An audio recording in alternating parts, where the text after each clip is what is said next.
Good evening. My name's Anthony Doyle. I'm town moderator for the town of Dalton.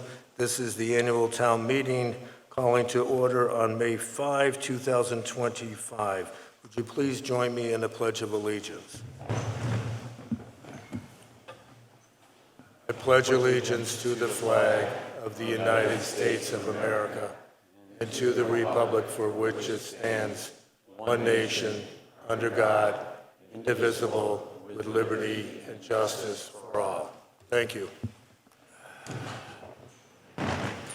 Joining me on the stage tonight, we have Town Clerk Heather Hunt, members of the Dalton Select Board, Robert Collins, Mark Strout, John Boyle, Daniel Esco, and Robert Bishop, Chair, Town Manager Tom Hutchinson, Town Council Timothy Zessin, and to my left, we have members of the Finance Committee, William Drosheen and Tom Irwin.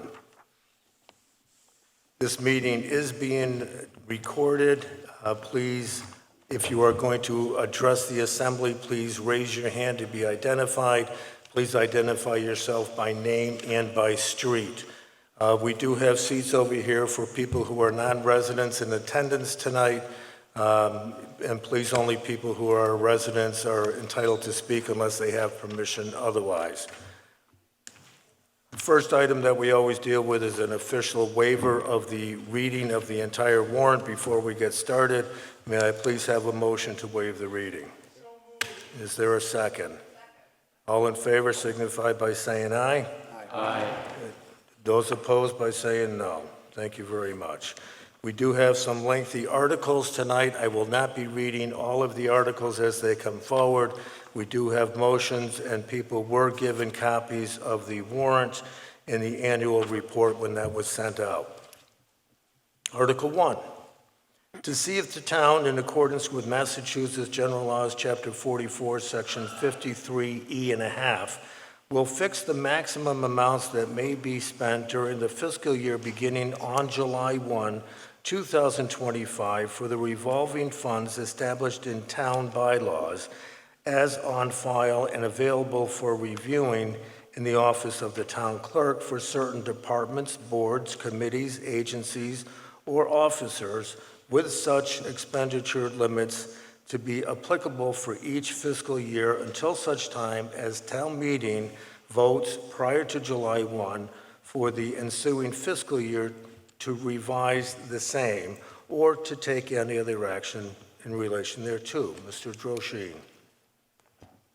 I move that the town, in accordance with Mass General Laws, Chapter 44, Section 53E and a half, fix the maximum amounts that may be spent during the fiscal year beginning on July 1st, 2025 for the revolving funds established in town bylaws as summarized in a table below as on file and available for viewing in the office of the town clerk for certain departments, boards, committees, agencies, or officers with such expenditure limits to be applicable for each fiscal year until such time as town meeting votes prior to July 1st for the ensuing fiscal year to revise the same. The plumbing inspector, $15,000, balance available for expenditure. Electrical inspector, $10,000, balance available for expenditure. Tree warden, planning board, $5,000, balance available for expenditure. Cemetery department, $2,500, balance up to $2,500, available for expenditure. Remainder reverts to general fund. Council on Aging transportation, $20,000, balance available for expenditure. Council on Aging programs, $15,000, balance available for expenditure. Cemetery department, $5,000, balance available for expenditure. Legal advertising, $3,000, balance up to $3,000, available for expenditure. Remainder reverts to general fund. Parks maintenance, $2,000, balance available for expenditure. And Highway Department boom mower, $9,000, balance available for expenditure. I second that. Article 1 has been moved and seconded. Is there any discussion? Hearing none, seeing none. All those in favor signify by saying aye. Aye. Opposed by saying no. Thank you, that passes. Article 2, dealing with the schedule of compensation for elected officials. Mr. Droshine. I move that the town adopt the schedule of compensation for elected officials for the fiscal year beginning July 1st, 2025 as follows. Moderator, $457. Town clerk, $66,870. Select Board Chair, $5,232. Other Select Board members, $4,162 each. I second that. Article 2 has been moved and seconded. Is there any discussion? Hearing none, seeing none. All those in favor signify by saying aye. Aye. Those opposed by saying no. Thank you, that passes. Article 3, dealing with our annual budget. Mr. Droshine. I move that the town raise and appropriate the amounts set forth in the printed report of the Finance Committee for the fiscal year beginning July 1st, 2025, totaling $11,048,759 for the several purposes therein itemized, each numbered item being considered as a separate appropriation, and that the same be expended only for such purposes. I second that. Article 3 has been moved and seconded. Normally what we do is we run through the budget by category. Are there any questions for general government? Yes.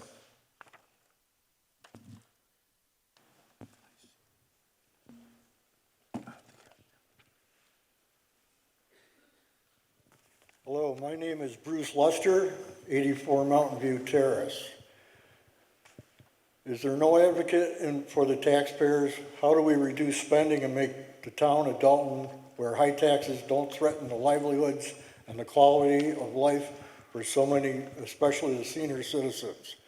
In the last 5 years, I've seen my property valuation increase by 50% and my tax bill by 45%. Also, because of the increased valuation, my homeowner's insurance has tripled. That's more than anyone's budget can absorb.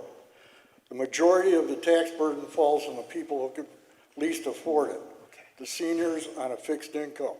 How much more can one cut from their monthly income to pay the town taxes and fees?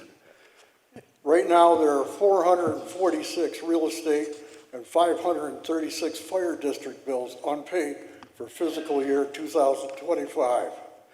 There are 955 unpaid sewer bills for the 10/1/24 cycle.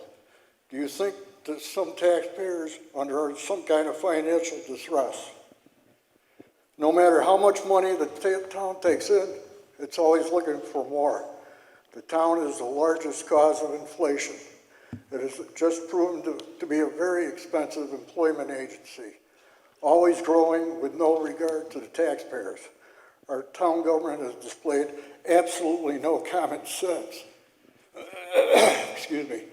Demographics show that we have a population of around 6,300 people. 3,200 of those 6,300 people are over the age of 50. 2,100 of those 6,300 people are over the age 60. 335 people are below the poverty level. Our population is on the decline. By 2028, it's forecast to be below 5,800 people. There has been no growth in the town for the last 5 years. We've had no new business. Employment has been flat, except for the town hiring more and more people. As far as the employees' health insurance going up 50%, I would ask, hasn't anyone gone shopping for better rates? I go shopping pretty much every year for a better rate on my insurance. If the town is married to the 30% increase, I would suggest that we have the employees shoulder more of the cost. My wife and I pay $955 a month, and we're on Social Security income. I think the employees working could afford the same. Why should my taxes go up just to pay some town employees' insurance? Bill Droshy and Warrant to us prior to taking the vote on building the new high school, that if we were build it, it would be the death of the town. It's proven to be true. It's driving the taxpayer into financial despair. So I would encourage a no vote tonight on any article that is to add to the taxpayer's burden. Have a review and cut all budgets. It's time for some common sense management of this town. Thank you. Thank you. Anyone else?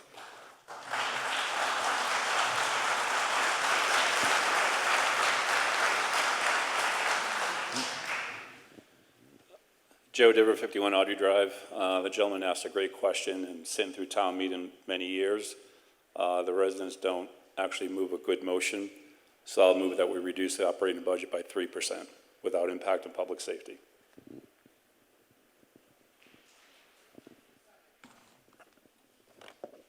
There's a motion on the floor that's been moved and seconded. Your motion needs to be in writing.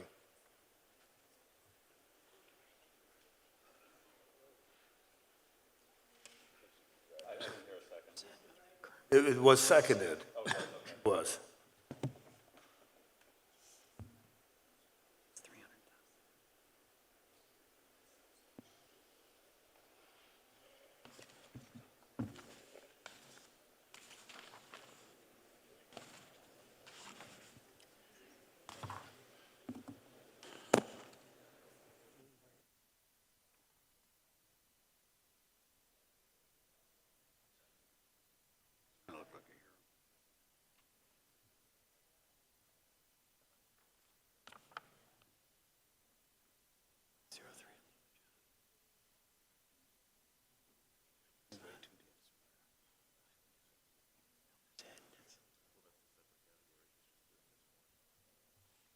Well, he's doing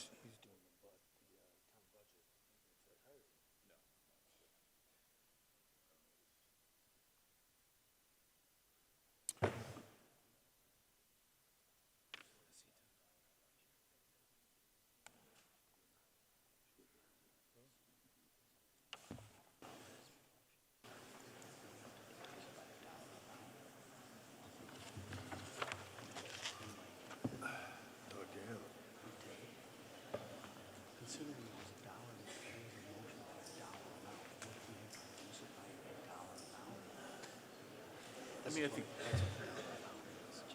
I think that can be discussed during the deliberation. Okay. I mean, 3%, it's easily calculated. Yeah, You that's can what I mean, he just did. what it is. And that's excluding the public safety. Yeah, I would disagree. Well, I don't know what the motion says. Heather, do you have that motion? I do. Yeah, can I?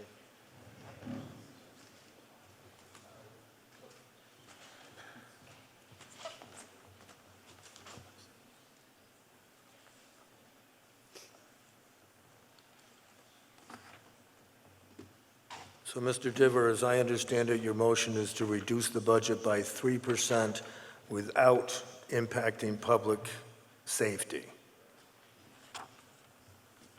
Okay, there's a motion on the floor to amend this article. It's been moved, it's been seconded. Is there any discussion on the motion to amend?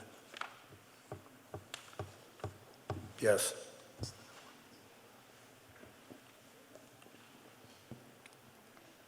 Henry Rose, North Mountain Road. What do you mean by without cutting public safety? What do you mean by that exactly?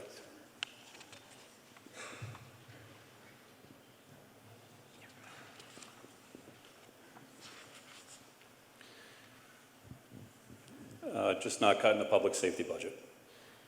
If I can, the town budget has certain categories: general government, public safety, education, public works, human services, culture and recreation, and debt service. Yes. So what's included in public safety? Because I think that should be on the paper too. Well, if you're making a motion, you have to make a motion, and then you have to have it seconded, and we need to have it in writing.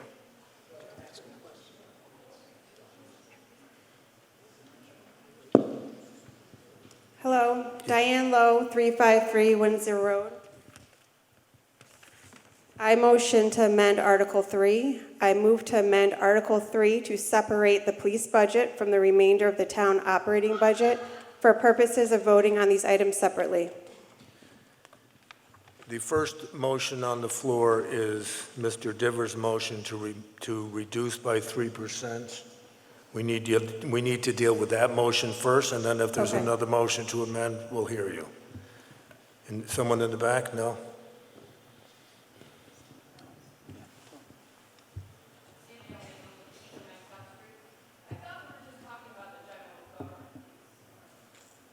We're talking about the general budget for the town, which is currently $11 million, which includes all those categories that I just read.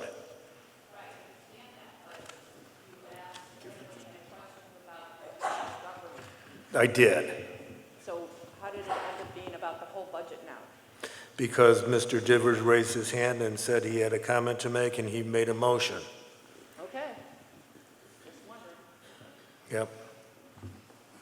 Dan Filio, 36 Chivers Drive. Historically, the town of Dalton has always been equal in when they had to cut the departments. The police department, highway department, offices in the town hall, if one gets a cut, they all get a cut. They share it evenly, and that's the way it should be now. Thank you.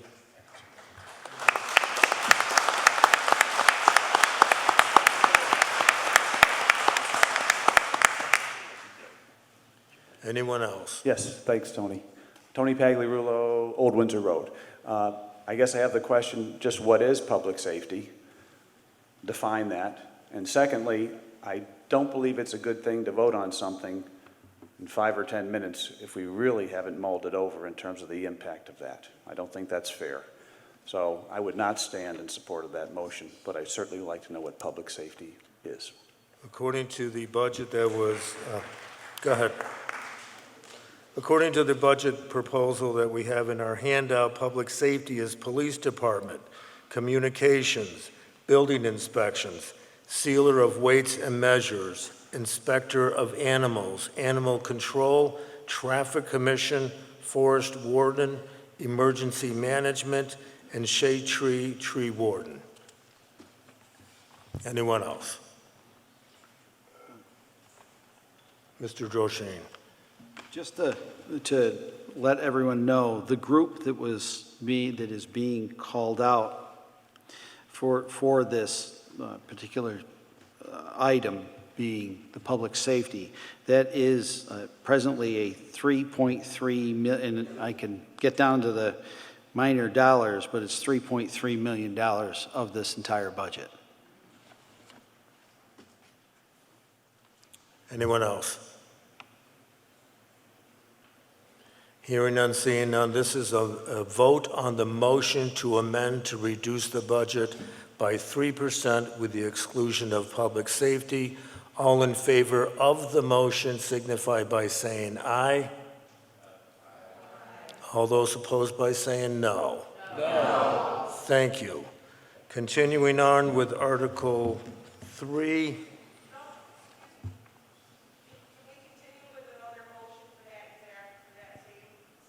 Well, this is, I believe your motion is going to be for the entire article. I was just going to continue through the categories to see if people had questions. If you wish to make your motion now, you can certainly do so.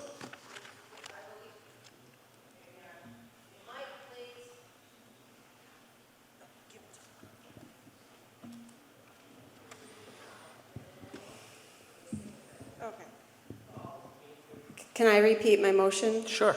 Okay. So I motion to amend Article 3. I move to amend Article 3 to separate the police budget from the remainder of the town operating budget for purposes of voting on these items separately. So would you explain what you mean by that? I mean, we have one article dealing with the budget.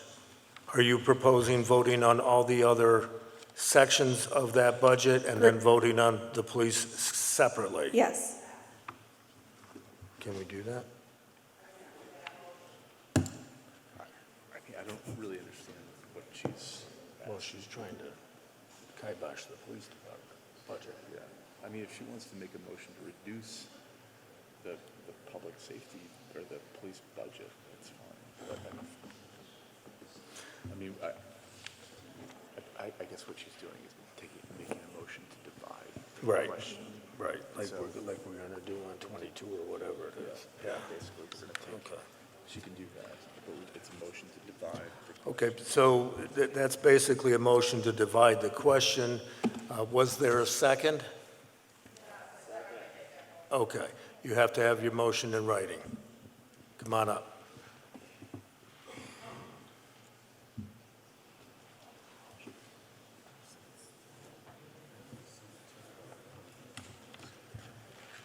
Just the majority vote. No, it's probably gonna be like the last one.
So the motion is I move to amend Article 3 to separate the total police budget from the remainder of the town operating budget for purposes of voting on these items separately. That was moved and seconded. Is there a discussion? Okay, hearing none, seeing none, this needs a majority vote. All those in favor of the motion to vote on the police department separately signify by saying aye. Aye. All those opposed say no. No. I need a count, Madam Clerk.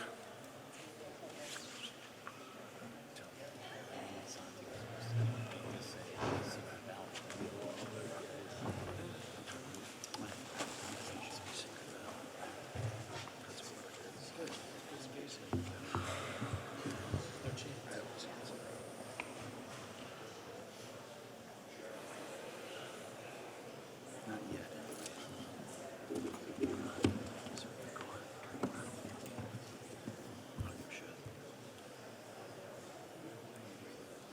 Not up here to make friends.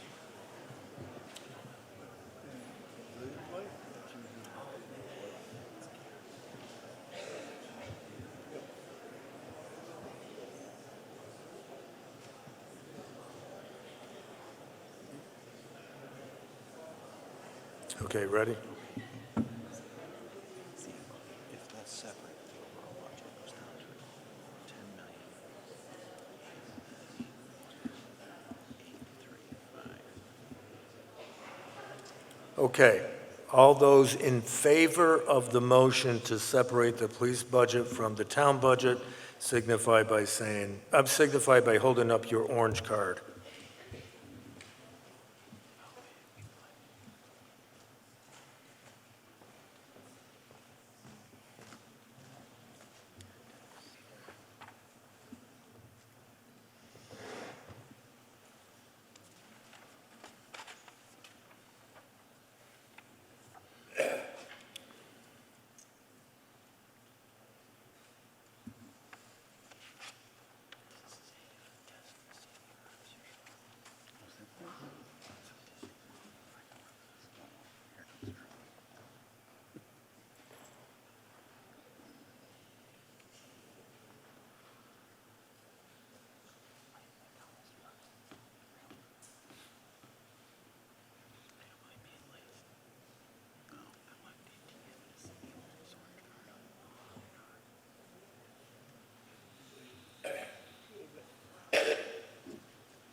Thank you.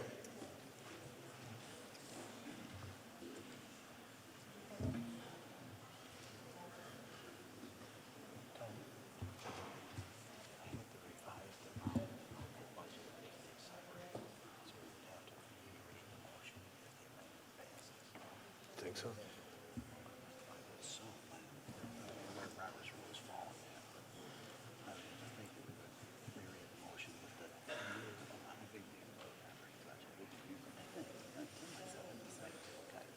I don't think so. No. I think we would just vote on it minus, which would be that number. Yeah, 10,881,800. Okay.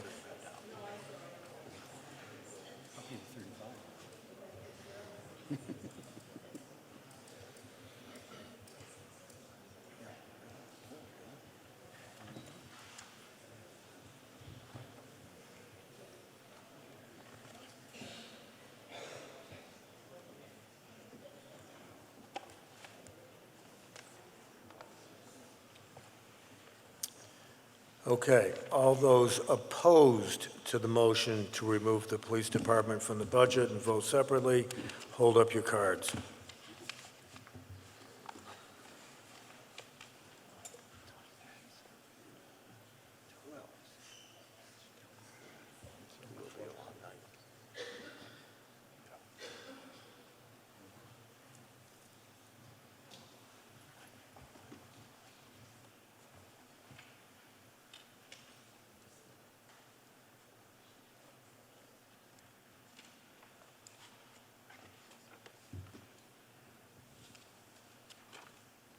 Thank you.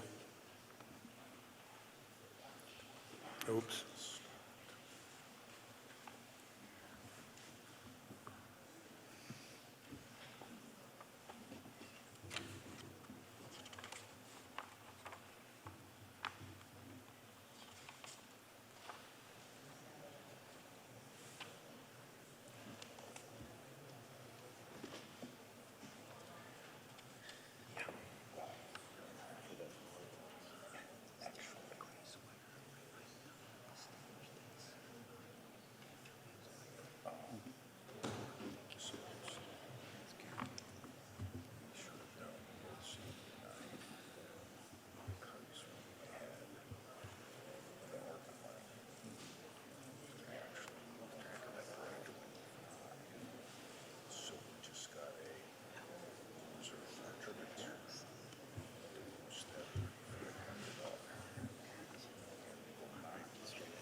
So that's great.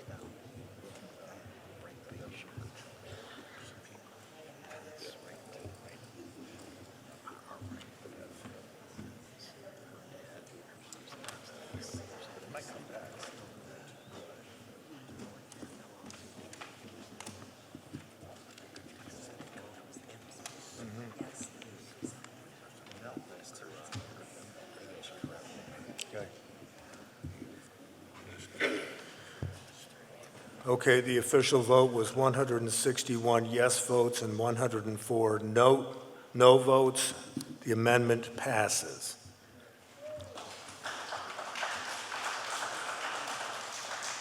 Getting back to Article 3, are there any questions regarding the budget?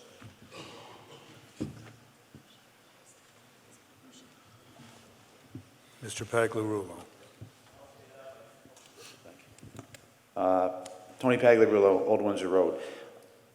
I note that the budget's up just over 9%, and I have a question in terms of the health insurance, which is up 30%. I know the schools are facing, in general, 16%. I'm just curious why it's that much more.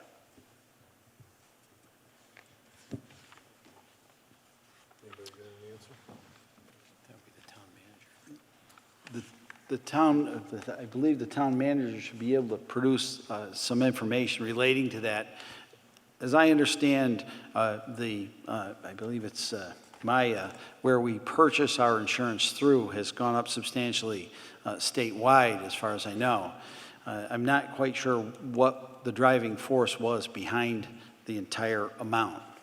We did have some more people come on as well for employees that have decided to take the insurance. Yes. Yeah. Yes, the health insurance is a problem for a lot of municipalities this year. It is going up in general. Dalton is at the high end of that. Health insurance is going up about 19%.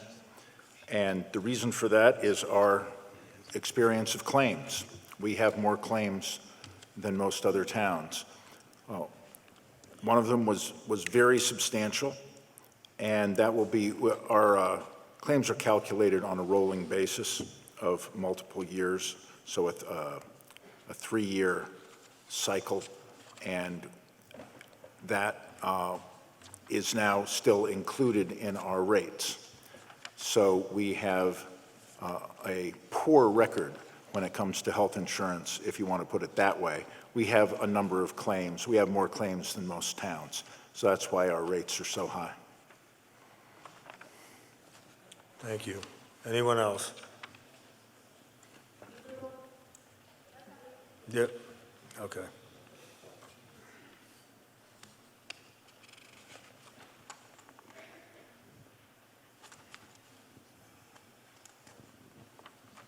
Two questions. On the insurance, what's the employee's contribution to premiums, non-union? It's 27.5%. And if anybody wants control of the budget and taxes, this is the time to make those motions against budget, correct? To this gentleman's question early on today. I'm sorry, can you say that again? If any resident wants to control tax rates and budget costs, this is the time they can make motions to adjust the budget, correct? Yes. Okay, thank you.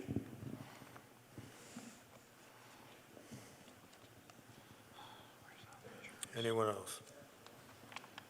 Yep. Just one last question, Tony Pagliarulo again. Again, there's drivers in terms of fixed cost, health insurance, our sewer user fee, what we have to pay to Pittsfield. But the other driver is vocational education. That's up over 40%, approaching 50%. I know we have no control over that. Just as a point of reference, that's a major driver of the budget. Expect that to continue, or do you know?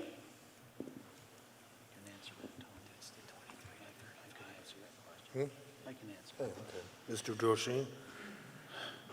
When it comes to vocational education, it's a bit of a roll of the dice. We have an April deadline for the number of students going, and that number is generally provided to us by the Central Berkshire Regional School District. And many times, the students they'll want to go, and we'll make arrangements for them to go. But many times, people will no longer go for all kinds of various reasons. Generally in September, we have a special town meeting, and if that amount drops, it didn't last year for us, unfortunately, but coming up this year, if we have a great number of them, and it may be other budget items too, when we have a clearer picture, that it would reduce the budget in September or early October when it comes to a special town meeting.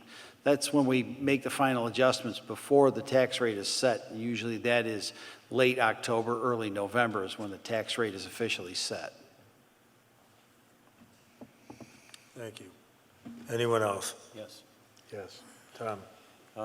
Over the last 2 years, the number of students that have opted to go the voc ed route has increased substantially. So that's a primary driver. The cost per student hasn't gone up substantially, but the number of students has. Thank you. Anyone else?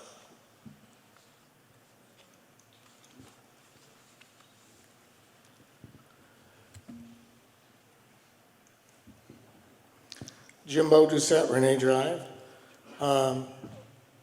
It's not a large amount. It's went from 3,500 to 2,250. The town audit expenses went up 643%. Is there something special going on with the town audit that made it jump that much? We, Yeah, go ahead. every other year, we generally have an audit done. And oddly enough, we ended up having a federal audit done this year. This fiscal year, it actually started, I believe, last week. And we ended up having to move, and this is another case where we'll have to lower this portion of the budget at special town meeting. Because because there was a federal audit that took place then, or this year, part of that had to be a general audit that we generally have to, our regular audit, those both have to be done together. So this coming fiscal year, actually that amount of money will be reduced. We will probably try to reduce that at the time of the special town meeting. Did that answer your question, Jimbo? Thank you. Tom, anything to add? No. No, just in the future, you'll also see every other year a spike in that for our usual every 2 years audit. Anyone else? So this is, I'm sorry, go ahead. Yeah, James Caffrey, 60 Mountain View Terrace. Back to the insurance thing, just a quick question. There's no opportunity to buy into a larger insurance pool with other municipalities? Unfortunately, this is the large insurance pool with other municipalities, the Massachusetts Interlocal Insurance Association, and we use Blue Cross Blue Shield for our insurer. So our agent is the municipal association, and the insurer is Blue Cross Blue Shield, which is a large pool. Unfortunately, again, our rates are being driven by our claims history. Thank you. Yep.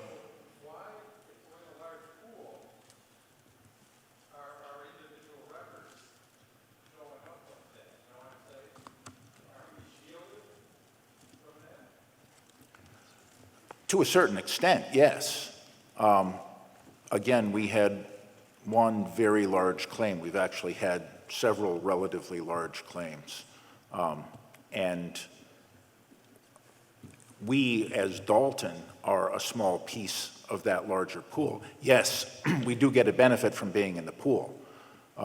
It's, I think, probably a good thing that we're not self-insured. But and the 19% is seen in other municipalities around the area. We are at the high end. We were at the high end last year, unfortunately.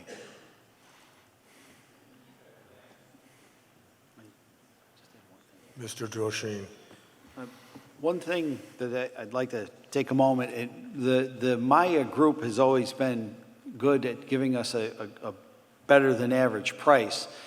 When we went through the insurance crisis many years ago, we ended up taking a look at GIC, or the General Insurance Commission, that is put together by the Commonwealth of Massachusetts. And I'd have to say that we should probably advocate to take a look at that again.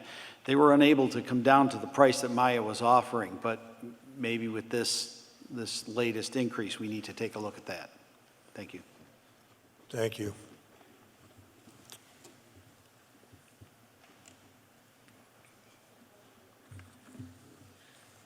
Just a quick question. Cheryl Rose, North Mountain Road. How many people are on the insurance, town insurance? I believe it's on the order of 50 or 60. I don't know if the town treasurer is in attendance tonight and can give a more exact figure, but it's on the order of 50 or 60.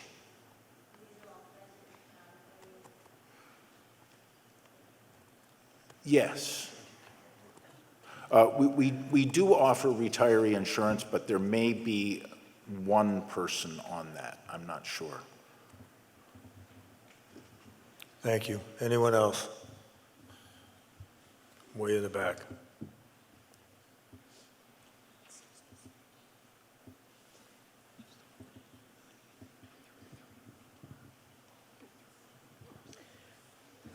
My name is Lucas Moulton, 310 East Housatonic Street.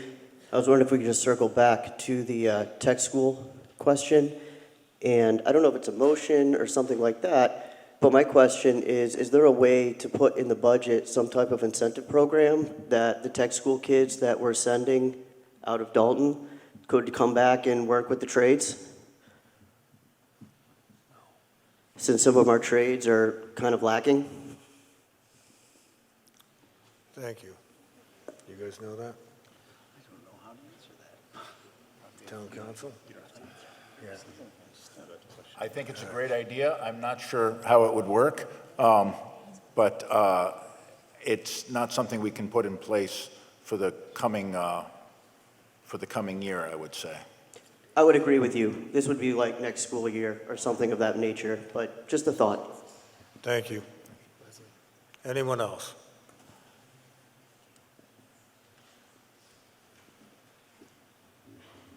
All right, so, oh, one more, I'm sorry. Hi, good evening, Monique Ollinger, Ruby Terrace. I'm concerned also about the rest of the budget. I'm grateful that we're separating the very large police budget possibly this evening, but it seems as though twice this evening we are focused on, let's ask for this much, and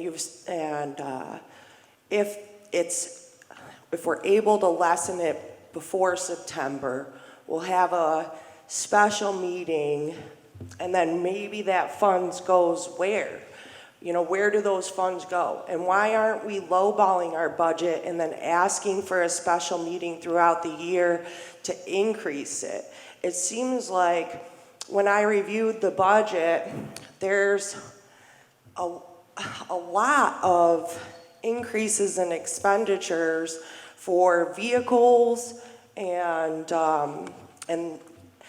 other concerning issues.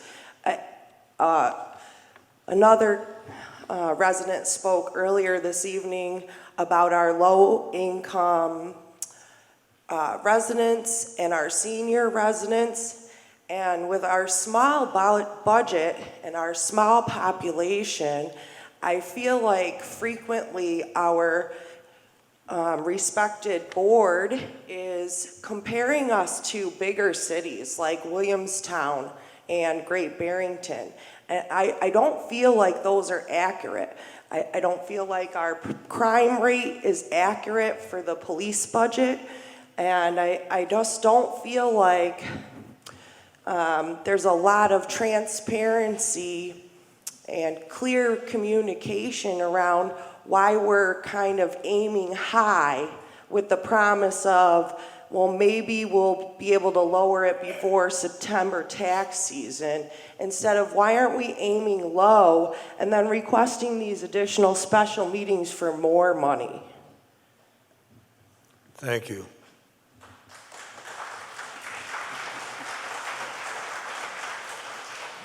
Good.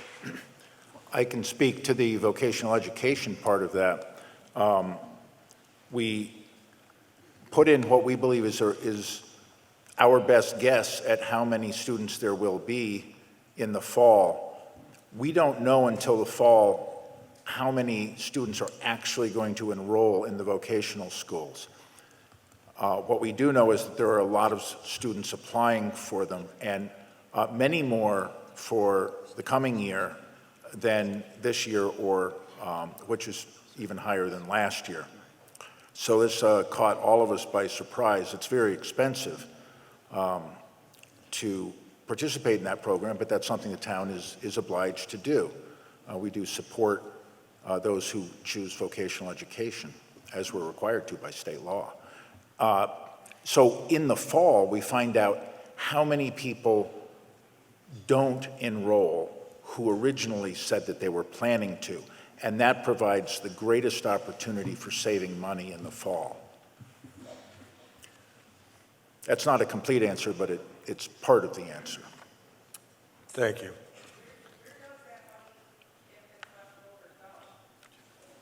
It just wouldn't be considered as part of the tax rate or people's tax bills. It just wouldn't be part of the town budget anymore. So it would lower the town budget. The money isn't collected yet. It just wouldn't, that much wouldn't be collected.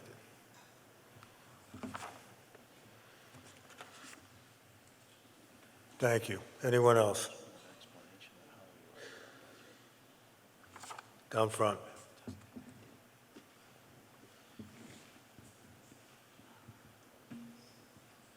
Donald Davis, Kershaw Road. As far as the vocational program, the Chapter 74 review should be done with our school system and find out what vocational programs we should have in this school. First thing. Second thing is I don't know about anybody else's houses, but there's nothing in the budget of my house that has come down in the past few years. As far as I'm concerned, that Dalton was a great community, a safe place to live. If we want to keep it that way, I think we got to pay attention to what we're doing. It also seems like that we're going to be sitting here just picking on the police department tonight. I think that's wrong, and you ought to think about having a safe community, because we could be like a lot of other ones.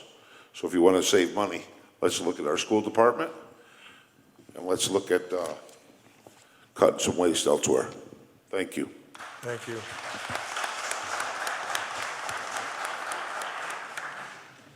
Anyone else? One more.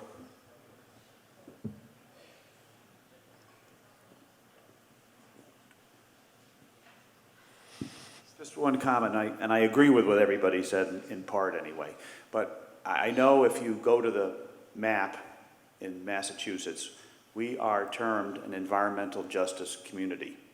And that's a fancy name for meaning that our median income is 65% or less of the state income within a geographical slice of Dalton. Along High Street, cut down to Park, cut across to South and back, up Main Street, West Housatonic, back down to Main Street and into High Street. That area has a median income of 65% or less, median, not mean, of the state. So we do have a population here that's under economic stress. And I'm cognizant, and I've shared that with others, so it's a reality. Thank you.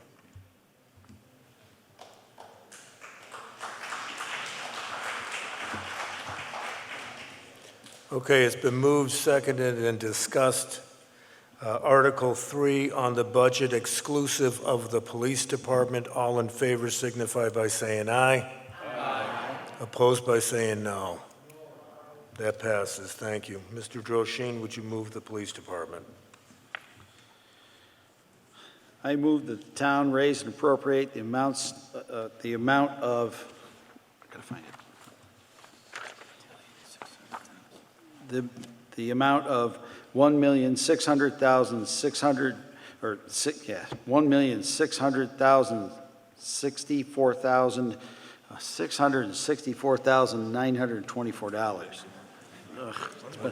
It's already been a long night. Okay. Is there a second? Second. Thank you. Okay, there's been a motion to pass the police department of $1,664,924. Is there any discussion? Down front, in the middle there.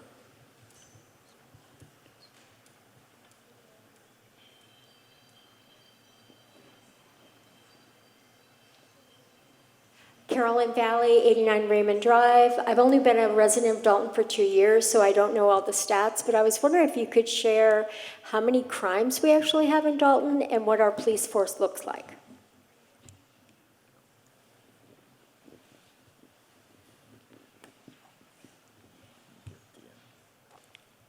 Chief, you want that?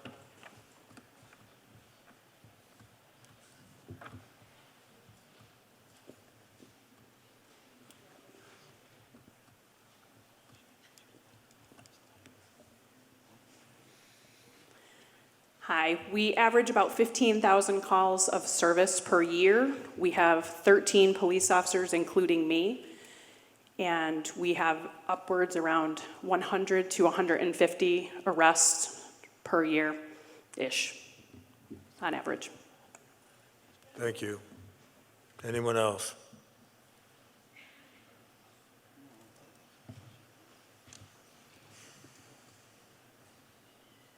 Question to you, Mr. Moderator, back to the chief. Can you educate the group on the non-funded requirements coming from the state that you must follow?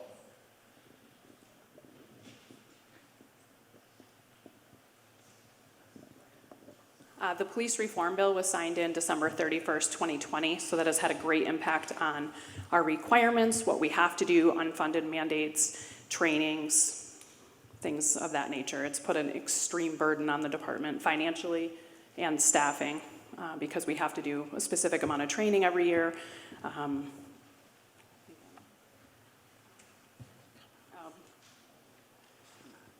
The hiring process is extremely rigorous. We have to do medical, physical, fitness, psychological, all before we can get to an academy. We can't have reserves anymore because they have to be full-time trained. So to hire someone, it's about $50,000. So to hire a reserve, they'd have to go to the full-time academy now. And that's a lot of money to put someone through for a part-time position. So, and they would just leave and go elsewhere once they get trained. Thank you. Anyone else? We have one right there. I'm looking at some numbers on Please on please identify yourself. David Wasilewski, Orchard Road. Thank you. I'm looking at some numbers for the police department from several articles. On article number 22 requests $90,000 for a police cruiser. Last year, that number was $163,783. A cursory view for what police cruisers cost. Note that that upfitted cruiser costs between $60,000 and $70,000. It seems like $163,000 and $90,000 is an awful lot of money spent on police cruisers. Could somebody comment on that? Chief?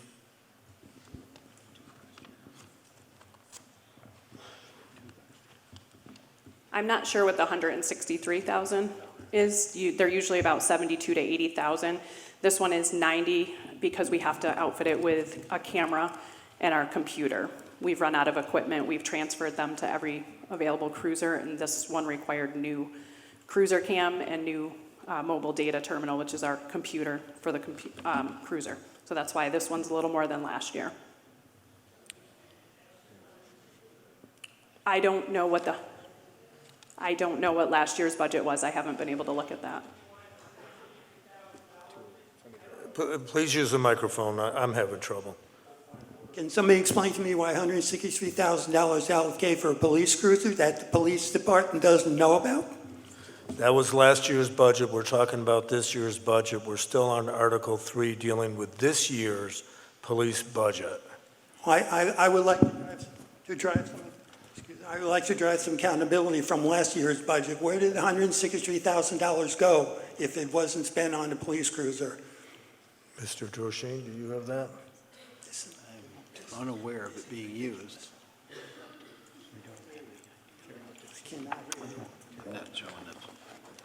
I believe, Please identify if the yourself. chief can help me out here, I believe you got 2 cruisers last year on that budget.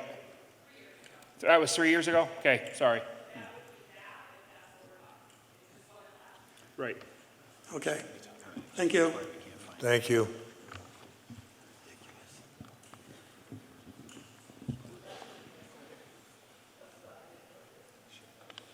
Mr. Diver?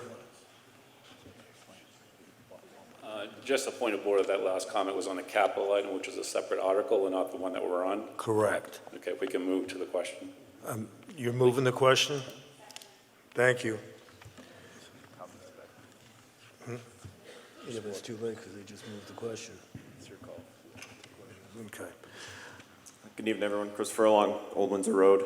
Chief, you just told the crowd the department had 15,000 calls for service, but in the annual town report, and I'm quite familiar with this, 5,000 of your calls annually are actually building checks done by your night shift, where they're just going around at night, doing a good service, checking on doors, but those aren't necessarily calls for service.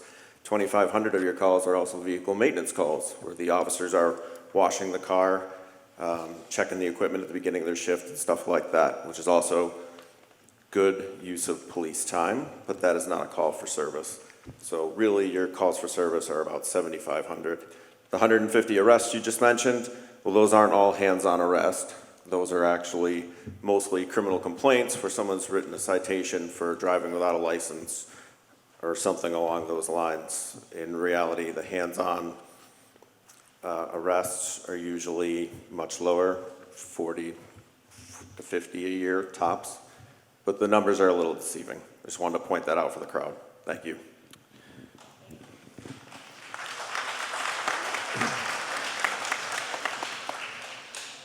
The question has been moved. All those in favor of the police budget as, somebody move the question. Somebody move the question. So all those in favor signify by saying aye. Aye. Opposed by saying no. No. Just a simple majority? Ayes have it. Article 4.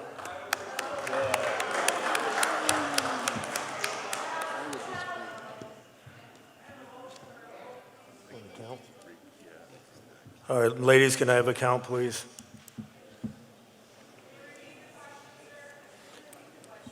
The question is, we're moving the Article 3 as it relates to the police department only. The rest of Article 3 has already passed. The no vote means you're voting down the police department budget. Yes vote means you're voting in favor of the budget as presented by the warrant. Okay, ready?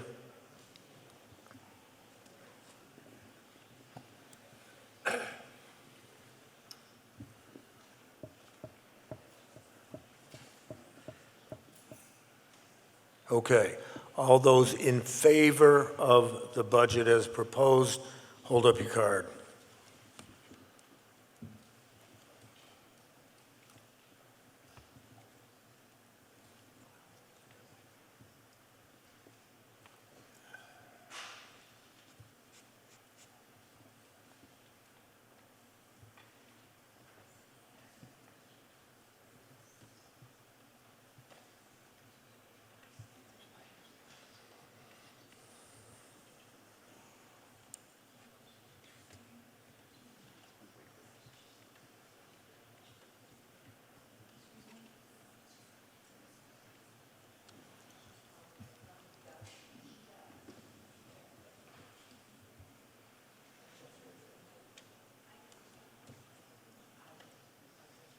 Okay, thank you.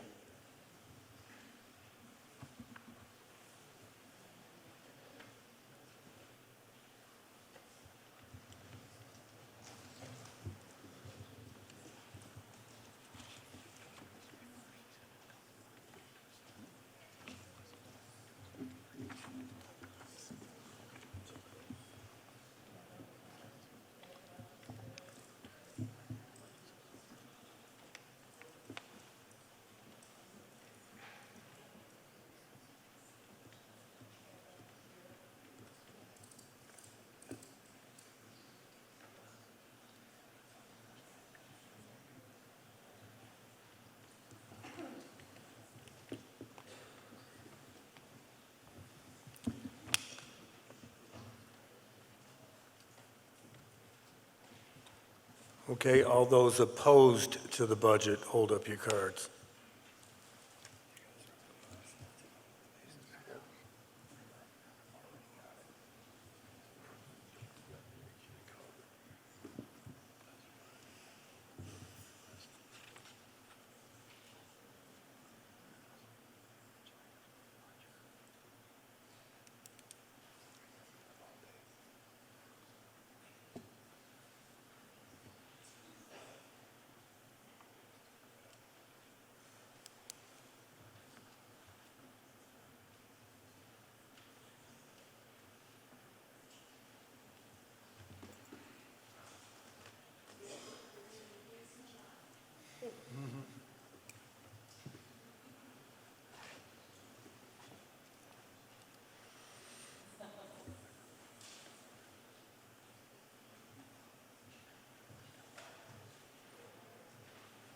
Okay, thank you.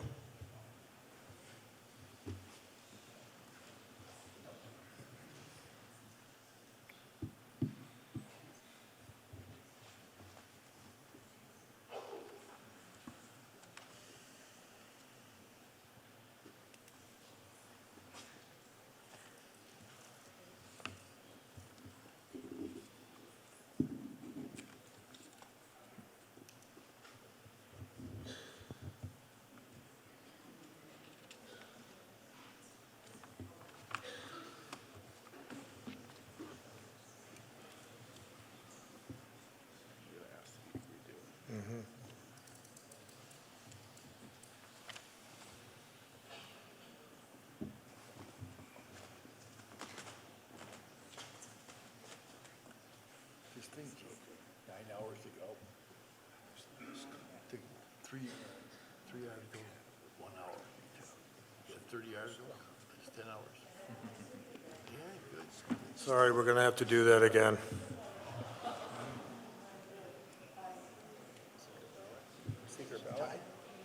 Hmm? You want to do the yes, no? Yes.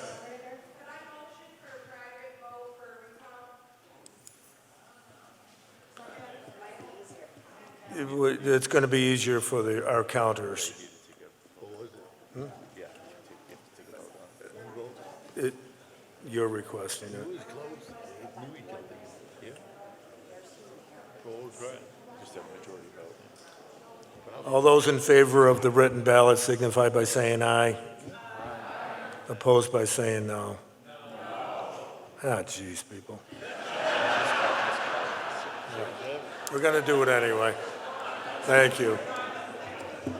We're doing secret ballot. We're doing their secret ballot. So everybody got their their whatever. We're doing secret ballot. Okay. Get the microphone and explain it. Okay, for secret ballot, once we get the slips, we're going to take you by sections, and we'll let you come down the aisle, deposit your vote in the appropriate box. The one you don't want will go into the discard. But we're going to go by sections, and you'll be circulating. Okay, we're waiting. The secret ballots is a white paper that's perforated. It says yes or no. And you're going to carefully tear it apart. You're going to deposit your vote into the box. And you're going to put the other piece here so we can count physically what has happened. Mr. Dibber? Can we have a legal opinion of this? Because this should be an open ballot item from an operational perspective and a vote. Pardon?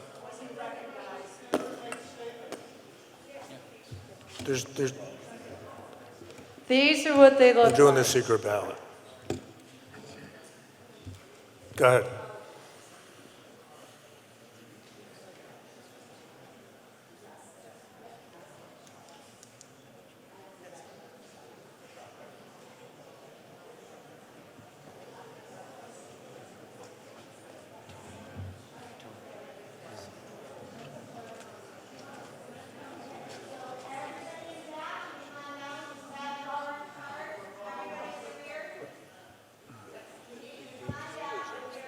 Voting card?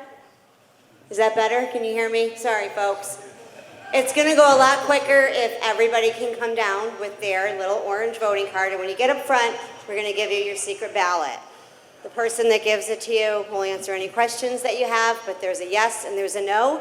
We have 2 boxes up here. Your vote goes in the white box in your throwaway. Oh, you know what? There's something. There you go.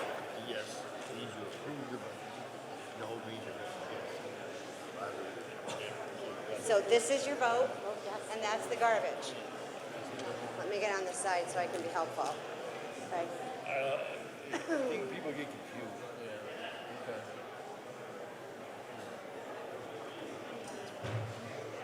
Mary, how are ya? Good. You guys can use this box too. Your vote? The garbage, perfect.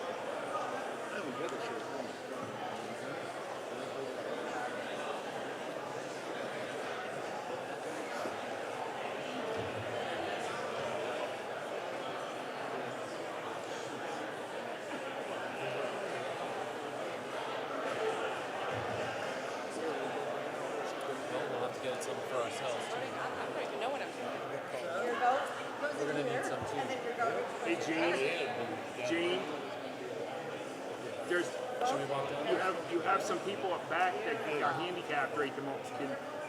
They're going to them, and I got my wife in the corner. Good. Your vote goes in here, the garbage goes in there. Vote goes in here. Your vote right here.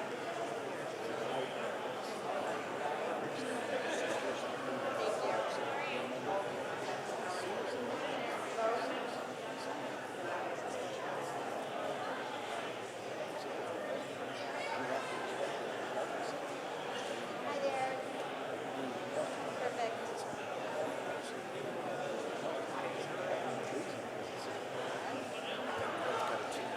Not even. Nope.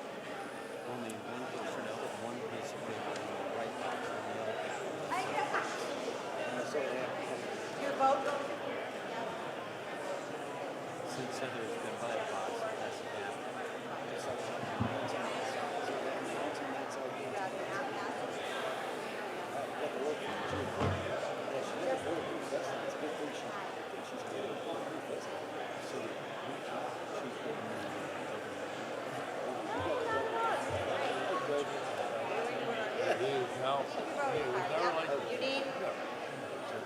Make sure that you hang on to the orange voting card. Don't accidentally leave it up here with us, because you're going to need that for later on in the meeting.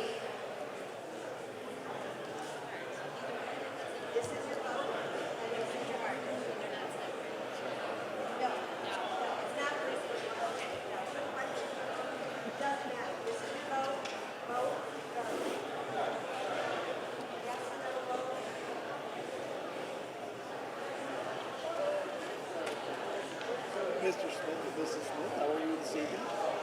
I got a wonder. Hey, can I see the lawns?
Excuse me, Zach. There you go. Okay, so what is this? What is this? Oh, wow. So that was just everyone up there? Yeah, just the back. Like halfway through the people out there. Oh, shit, you get played that. Give me a bag of that.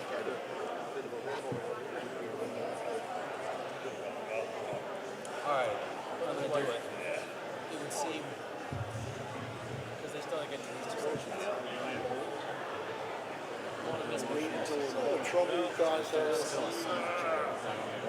Oh, that means every vote counts.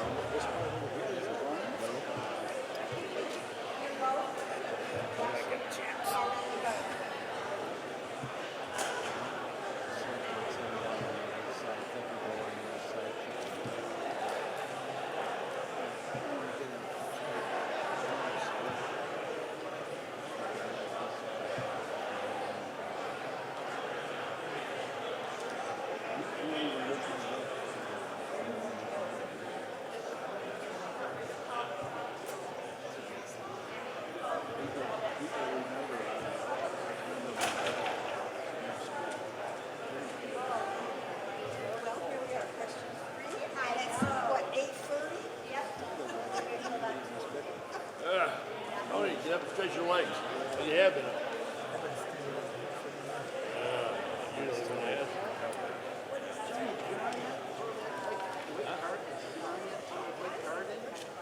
No, he's calling all the people in the middle now. I think we'll be last. Tony, you get to vote too? Don't. You don't? I could. Oh, yeah, you public.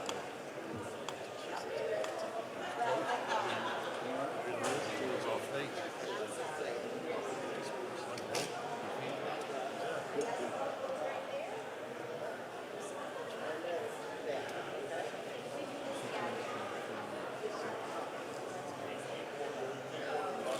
Yeah.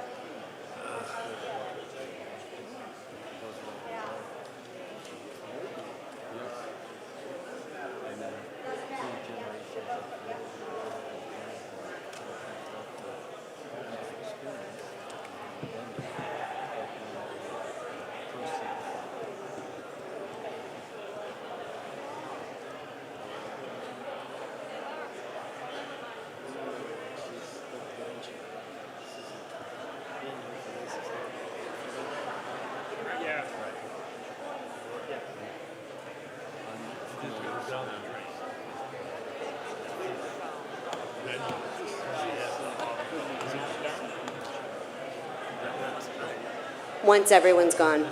Yep, thank you. Tim, yeah. Hey, what happens if this is defeated? Take another motion. Take another motion. Is it a lower figure? Probably, yeah. I mean, if it doesn't pass, that makes sense. Yeah, so they could put 1.5 million.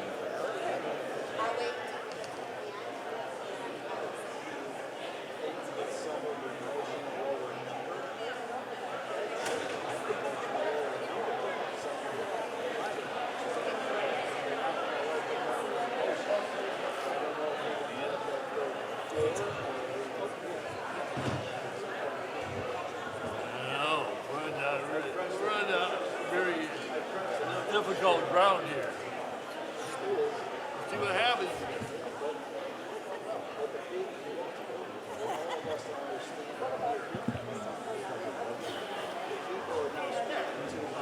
Yes, they are.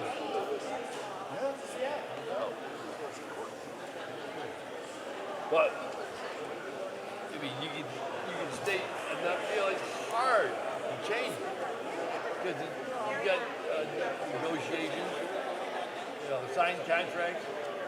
It's not an easy thing to do to say, hey, instead of $1.5 million, $1.4 million. I didn't realize that. You asked me that. I will take this opportunity to thank you and thank you for everything over the last 14 years. Especially over the last 14 days. Oh, goodness. What are we voting on now?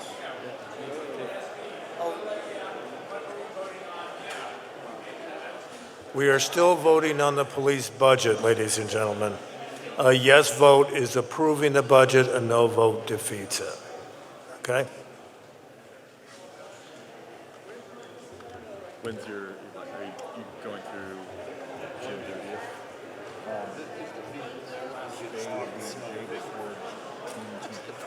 Oh, yeah.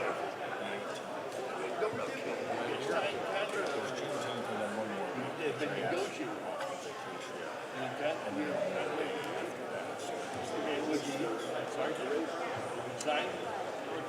Well, I'm sure it's not the way you envision it going out, but it's still. You gotta see what happens tomorrow. Yeah, Yeah, you just but I can't. don't want to apply for If you don't mind it. another question. We're in town. See that way? All right, you guys get the vote. I'll tell you what I want to do. And then my social security kicked in. Thank you.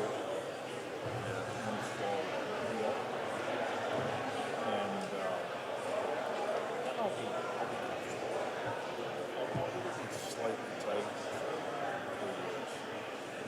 I have.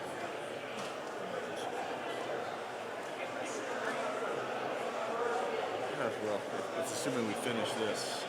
Yeah, I only have 14 years in. Yeah. like 3 big ones. You know, I got nailed by the spiking provision, which is if you have a more than a 10% increase in your salary in the last few years, they consider that like somehow manipulative. Yeah. Which is, Well, I had a good job for yeah. once. You Well, know? it's one thing if you have the same. I don't think that should apply to. Yeah. I don't think it should apply to a different job. So I got dinged $2,000 on my pension.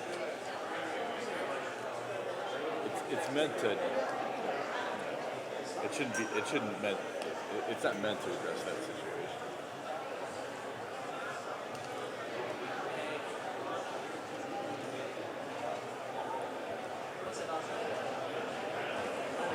Well, you don't have to deal with this anymore. It's just going to get worse and worse. No, I got one of the year, that's for sure. I mean, I know there are other towns out there that are even crazier as well. But also there are a lot of really strong personalities. Really, divisive. All right, did we get everybody? Thank you. Thank you for making that go so smooth. We very much appreciate that. If we do have to do that again at some point tonight, if you are not easily able to come up to the front, just raise your hand and we'll have somebody come over and bring a card to you. I probably should have announced that earlier. So anybody that needs assistance, just raise your hand.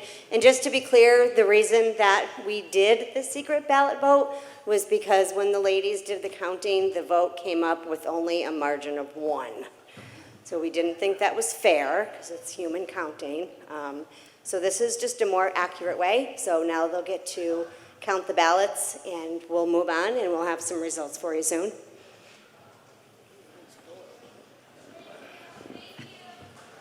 Good job, Heather. She's over with Michelle. Down at the lower end, see Michelle's.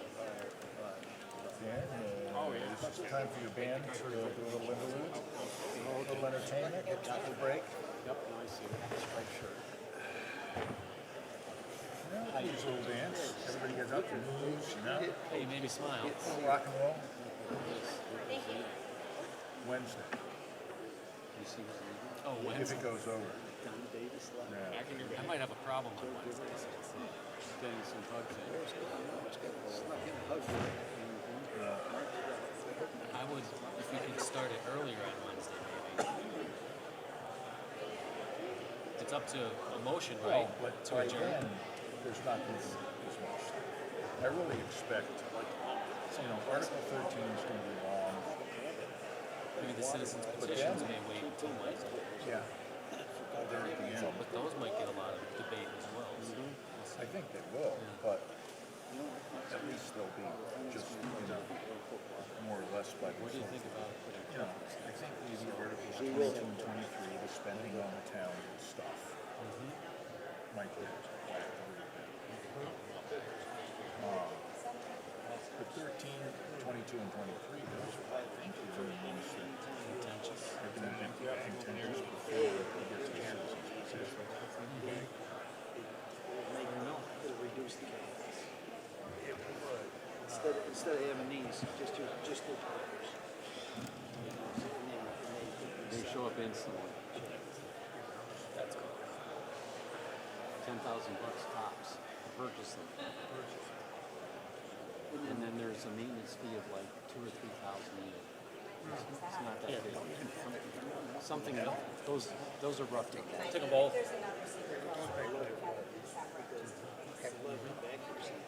I know where you can get more of this. Yeah. Happy to get them for you.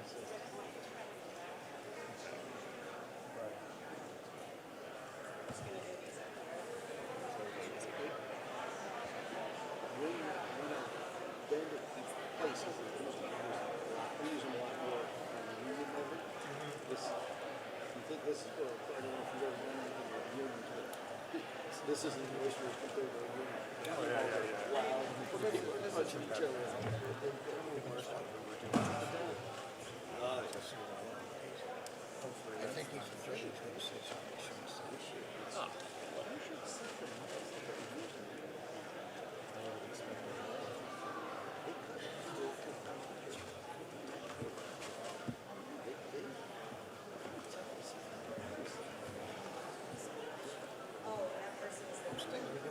Good. Busy. That time of year. Yes. Yes, Don is what. Did you see him? Yeah. 7 or 8. Yeah. So, I mean, the vast majority are go pretty smoothly. Just sitting there and making sure you're good. But most times I don't see anything. But things are getting more contentious every day. And you get more of this. People what, I mean, more and more. We used to never get any debate over the budget. And now, overall, you get people sort of fundamentally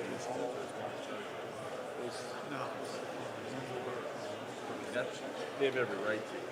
Before it was just like, hey, we trust town officials. We're just going to go with your recommendations. Now, you used to get more, some defunding the police people, but it was like 20-30% more liberal towns, but it would never go anywhere. But this is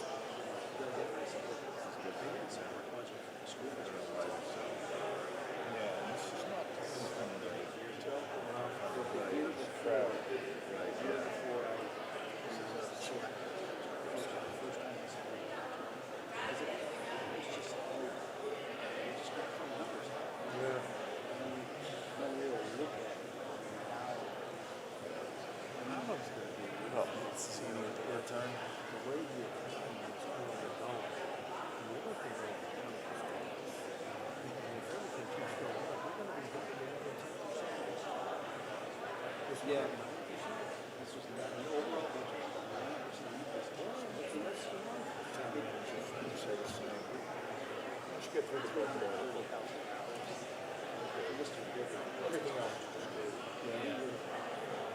Of course, we split the budget. School. You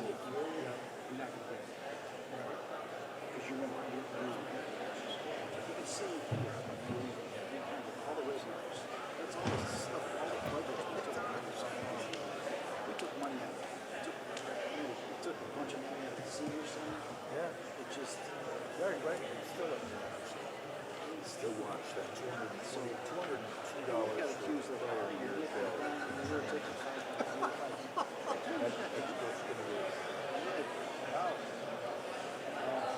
little bit of that.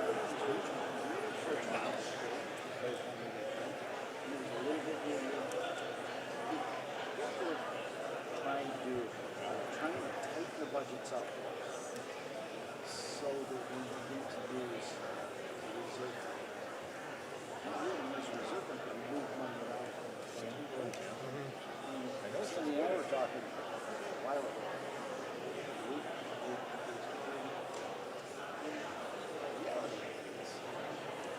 In the budget, we need a little over $1 million from the budget. Some of it is something. Some of it is from communications. There's some of it is some of it is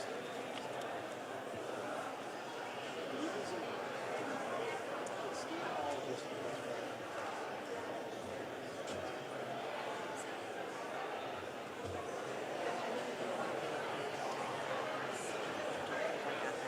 Just to keep them all. And I'll make copies of it. Yep, that's it. I gave you both, that's the motion that passed, that's the one that failed. Thank you. That's hers, the other one is. Pass. Oh, right. Okay, yep, perfect. Yep. We'll have a number here in about 2 seconds. Okay. Just a reminder, if it's tied, it doesn't pass. Okay.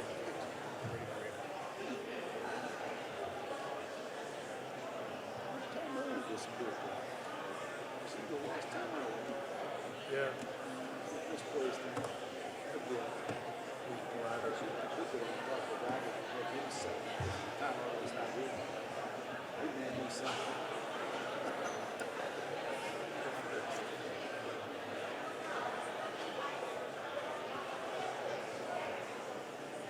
Well, I don't know that the finance has to say. You just have to hold anything to say. That's good.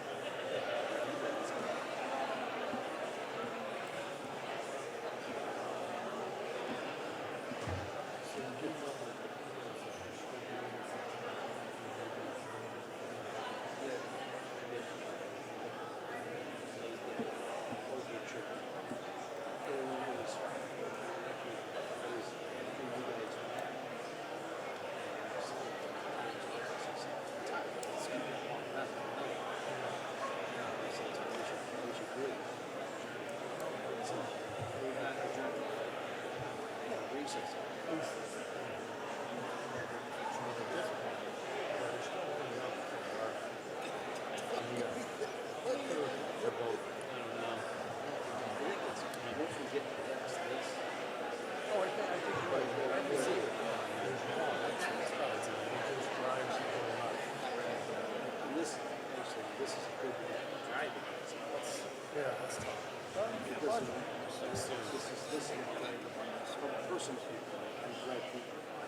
Yeah, let's move the election.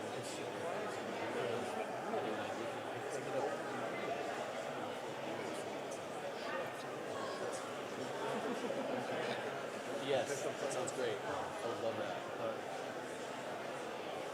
That sounds like a good plan.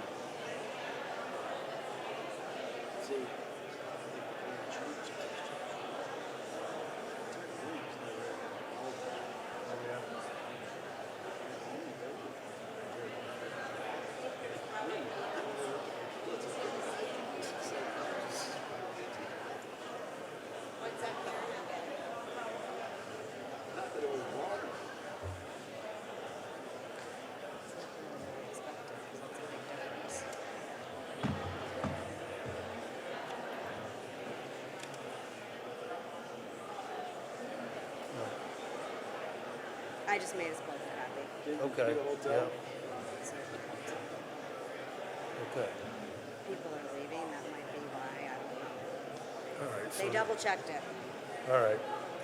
Sandy came down to assist Maureen, Jean Gingras, Karen Filio, and Sandy. So now, orderly, when we present the budget, doesn't. There's a rubber band right there. Right on the. I mean, assuming you want to pay the police, Yeah, they want to pay the police in July, and you're not going to have another meeting. You can invite it. Oh, do that? You don't have to, but I would. It's not like. You need a motion. So why don't you do it? Painting like Van Gogh, you're going to get real good. What was that one? Well, what was the other one? What was this one? This one was 3? Yeah, what we have to do is, it would still be under Article 3, I suppose. Yeah, no, it is. Yeah. To amend it to something else.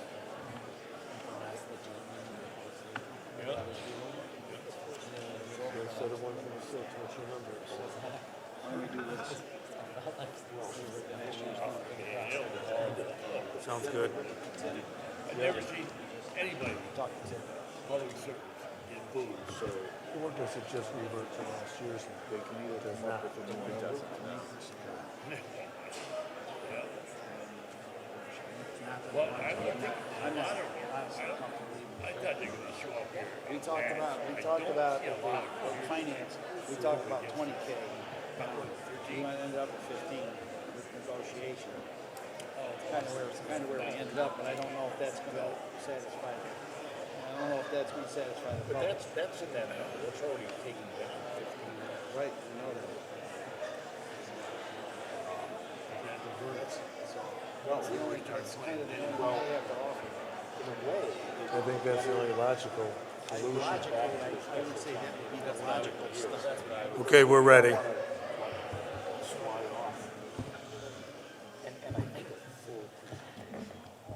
Okay, we're ready. The vote was in favor, 117, against 162.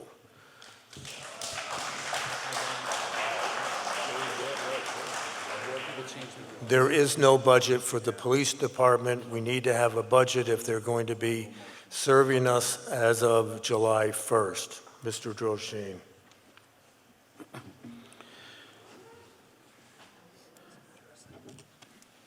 I move that we raise and appropriate $1,535,256 For the police budget. for the police budget. Thank you. Is there a second? Second.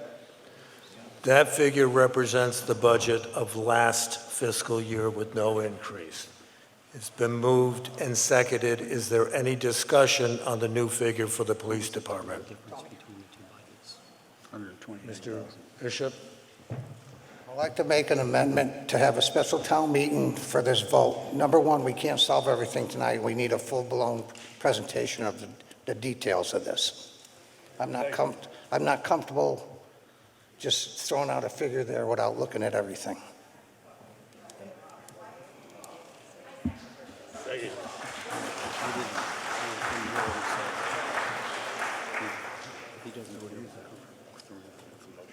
Yeah, it's a motion. Yeah.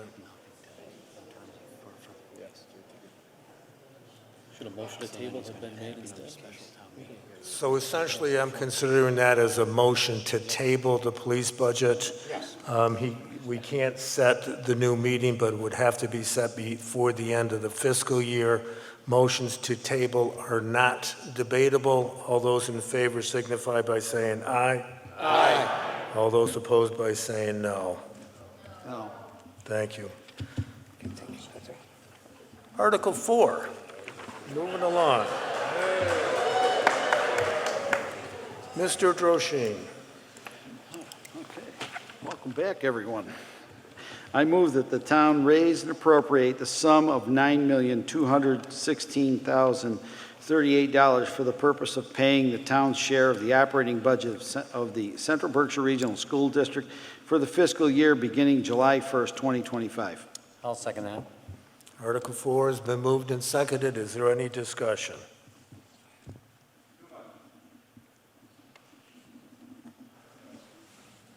Okay, hearing none, seeing none, all those in favor signify by saying aye. Aye. Thank you. Those opposed by saying no. Thank you. Article 5. That passed, I'm sorry. Thank you. I move that the town raise and appropriate the sum of $331,115 for the purpose of paying the town's share of the transportation budget of the Central Berkshire Regional School District for the fiscal year beginning July 1st, 2025. Second. Article 5 is moved and seconded. Is there any discussion? Hearing none, seeing none, all those in favor signify by saying aye. Aye. Opposed by saying no. Passes. Thank you. Article 6. I move that the town raise and appropriate the sum of $1,585,218 for the purpose of paying the town's share of the capital budget for the Central Berkshire Regional School District for fiscal year beginning July 1st, 2025. Second. Article 6 has been moved and seconded. Is there any discussion?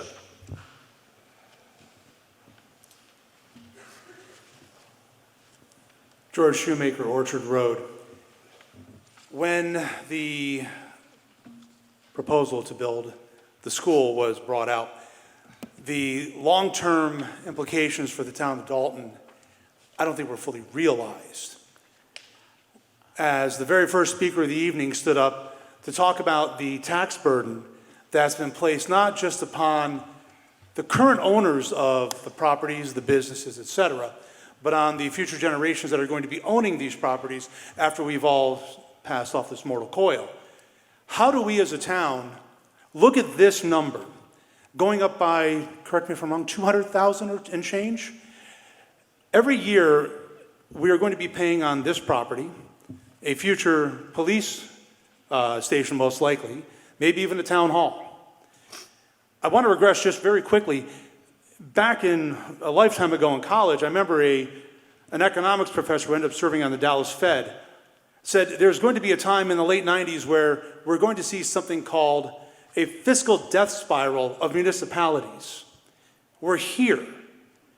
The ability for this town to continue to exist, not just as it is, but dealing with roads like the one I live on, Orchard Road, or the sewer systems, or the water systems. The tens and tens of millions of dollars we are about to look at over the next decade, maybe two. How do we as a town, as a community, look at our children who will most likely never live here? As a husband and as a father of a 10-year-old, of a 26-year-old, who she does not live here, we are looking at numbers going up exponentially decade by decade. Since we've bought our house on Orchard Road, I'm not originally from Dalton. My wife is a multi-generational Dalton resident. 70% in 14 years. How is this sustainable? And this is the smallest slice of the pie. So as we're looking at voting on all of these things, I don't have the exact answers. But I know I understand by looking at faces here, we all face the same dilemmas. And we'll probably end up voting for this because I don't think we have a lot of choices. And that's the problem. As a town, we need to come together and look at these gentlemen and as residents and say, how do we do better than this? Because we're not. Thank you.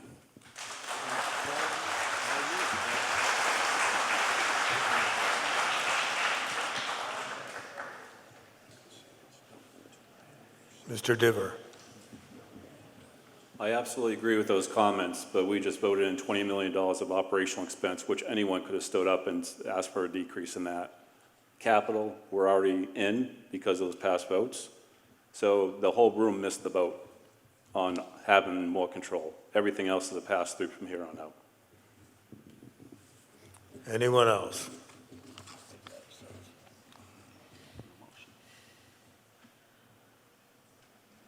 Okay, Article 6 has been moved and seconded. All those in favor signify by saying aye. Aye. Opposed by saying no. Passes. Thank you. Article 7.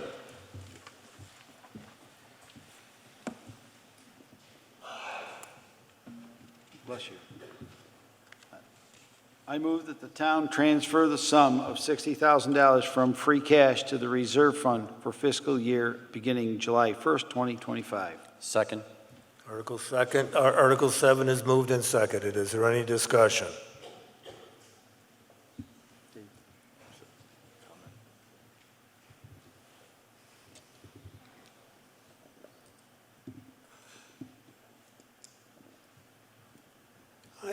I don't know of anyone else, but this free cash thing is a mystery to me. I have an MBA. I've done finance and accounting, and this whole free cash thing is just a mysterious thing that just floats around in the town budget. Last year, the total free cash. The total free cash request right now total $1.368 million. You guys have a $168 million that you don't know what to do with right now? And if that's the case, then why did you ask for so much money last year, and what did you do with it? Because there was $1.5 million requested to transfer from free cash last year. Did you spend all that money? Didn't you not spend the money on all the things that you asked for that were approved in last year's meeting?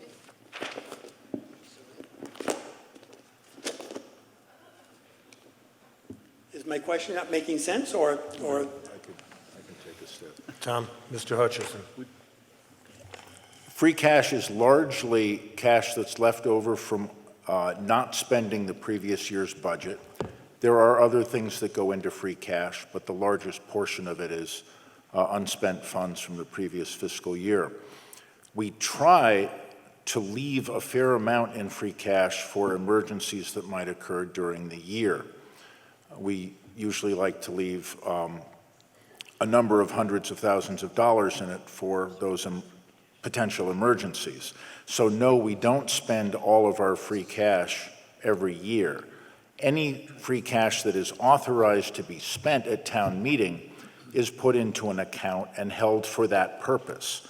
Whether or not we get to that purpose by May of the following year or not, at least that money is reserved for something that the town has voted for. Excuse me, do we assume that everything that you had allocated free cash for from last year is done and spent, and this is leftover money?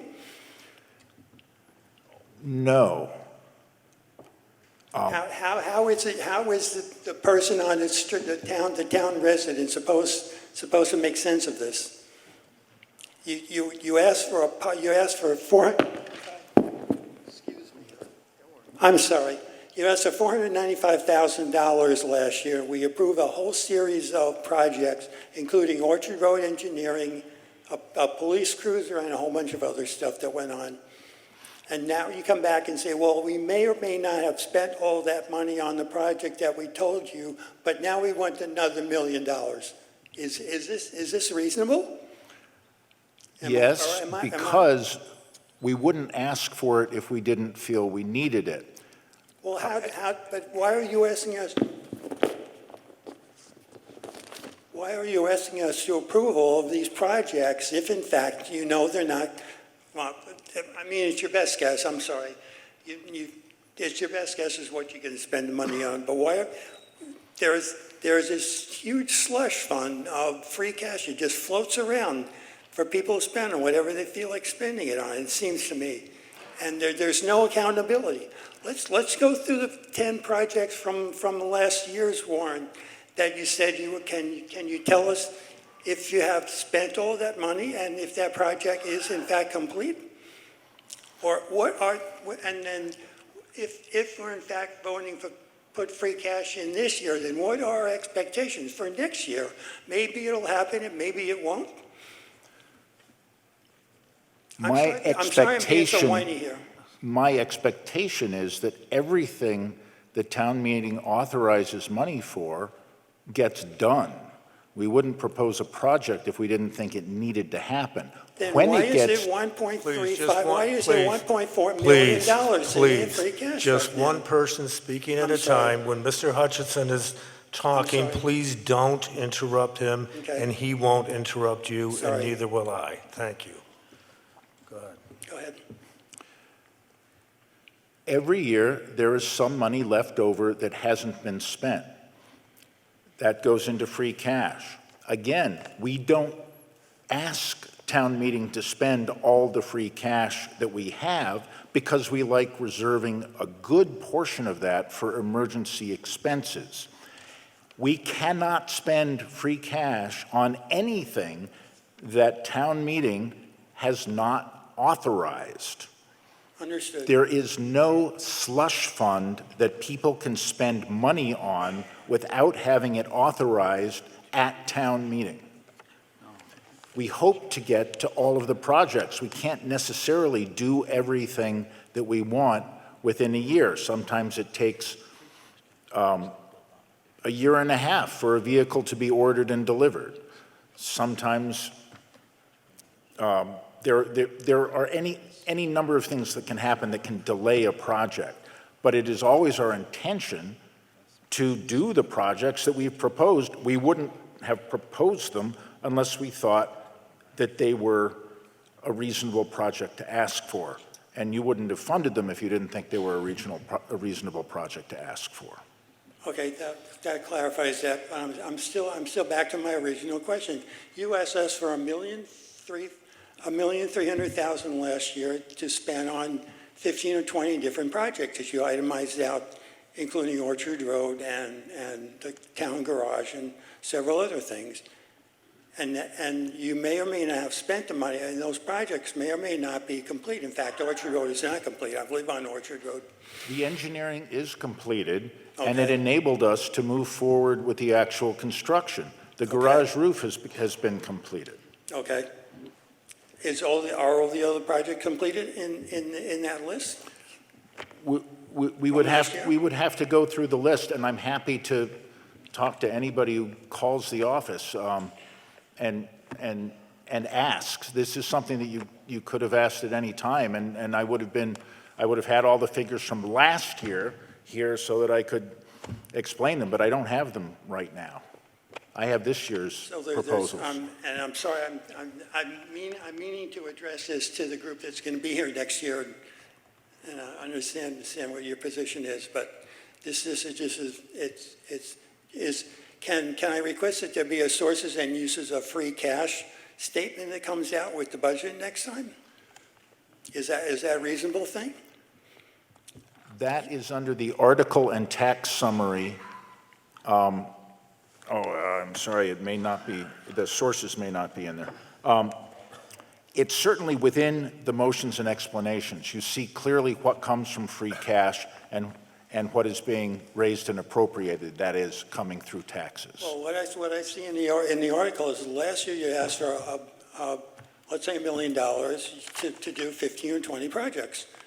And this year you're saying, well, some of those projects may or may not have been done, and we may or may not have spent all the money that we asked for, but we want you to give us another $1 million. Does that sound fair? Is it fair characterization? There's no request of to the raise situation? there's no request to raise $1 million. It's money that's already in free cash that they're asking to spend. Understood, but where did Okay. the free cash come from? Mr. Droshine. Generally, free cash is accumulated over a period of time. Sometimes money isn't fully expended, so it goes back into free cash. Generally, we try to keep a relatively healthy amount in free cash. When we draw it down, if you look at some of these numbers, like free cash for what's called the OPEB trust, and we also put various amounts of money into other stabilization accounts. Those numbers, those amounts go into these trust funds, and they're kept aside, and that's done each year, and that's part of what free cash does. But free cash can accumulate. Plus, we budget revenue rather conservatively. In doing so, that allows us that keeps free cash available so that we can do some of these capital projects without having to go out and borrow money and things of that nature. A good example would be the amount of money that we need to use for the plumbing in the town hall. That's a pretty good example of the usage. So with that available, we're not going to pay any interest on money needed for things that are needed by the townspeople, or by the town operations, I suppose, for lack of a better thing, like a new roof and things of that nature. So we are indeed actually saving money when we have healthy free cash. And we monitor that quite closely so that it doesn't end up too large and we need to make reductions. How large does it have to get? Is $1.3 million too large? That's what you're telling us right now, and that's what's accounted for in the articles. It may be larger than that. That seems like an awful lot of walking around money to hold in your pocket. Well, that money is above the remainder, and I don't happen to have those particular numbers in front of me. I was actually just looking around so I could maybe give you that number, but I don't happen to have it with the papers in front of me. It's in the warrants. If you accumulate the warrants, it transfers from free cash. Right, but there's the leftover amount isn't in the warrant, and I can't off the top of my head remember what the amount that's remaining. After all of these articles, there's an amount remaining in free cash, and I don't happen to have that in front of me. Okay. Well, it seems ludicrous to have that much money floating around unaccounted for. we generally don't spend, the object is you don't want to spend that to zero. If you spend it to zero and something unforeseen comes up, we don't have the ability to make those adjustments. We've had things like sewer lines break and things of that nature that we've had to come up with a substantial amount of money suddenly, and that's sometimes there. Other stabilization accounts where we've had to go and reach into those as well to do. Understood. I to cover it. don't draw my checking account down to zero on a normal basis either. No, and that's kind of probably the best way to describe what free cash is. Is we just, it's ill-advised to draw it down to zero. So just to kind of keep it all in It just perspective. seems to me like $1.3 million is a little much. I agree. like I said, I can't disagree with you. Thank you. Okay, thank you. Thank you. Anyone else?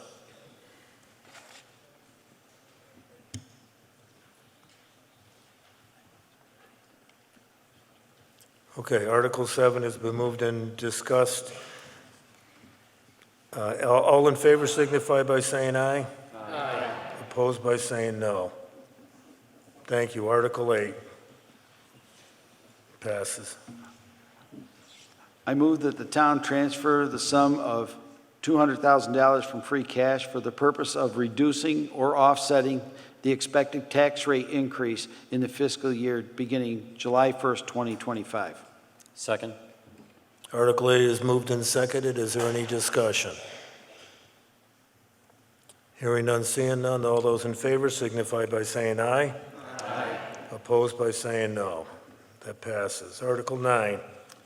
I move that the town appropriate the sum of $347,869 from available funds to be reimbursed by a grant from the Commonwealth of Massachusetts in accordance with Chapter 90, Section 34 of the Massachusetts General Laws and any other enabling statute for the purposes of highway maintenance, repaving, and similar roadway expenditures, and further, to authorize the Select Board to enter into contracts or grant agreements with the Commonwealth of Massachusetts for such purposes as necessary. Second. Article 9 is moved and seconded. Is there any discussion? Yes. Microphone and identify yourself, please, Mr. Lester. Bruce Lester, 84 Mountain View Terrace. What's the chances of the $347,869 isn't reimbursed by Chapter 90 funds? Mr. Droshine. That's actually, this article actually is the acceptance of the Chapter 90 funds that are made available to Dalton. Did you follow that? It doesn't read that way. Has to talk to our attorney on that one, only because this is the way that they've come up to read to write the article.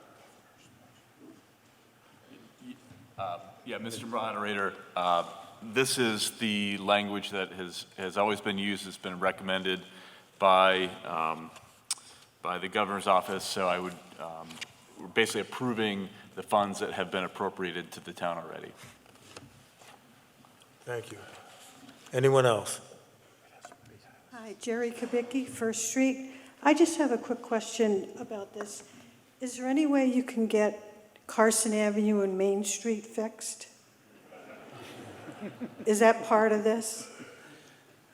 Main Street's actually that's I know that's it's under a the state. state road, right? Yeah, that's a state road, and I haven't been in touch with my friends down at the DOT to see when they're going to fix that, but I'll make sure I stop by in the next week or so and find out. We would appreciate it. Yeah, I'm good. Thank you. Thank you. Anyone else? Down here. Oh. Hi, George Calvin at 4 Field Street. I'd just like to add on to, I just moved here.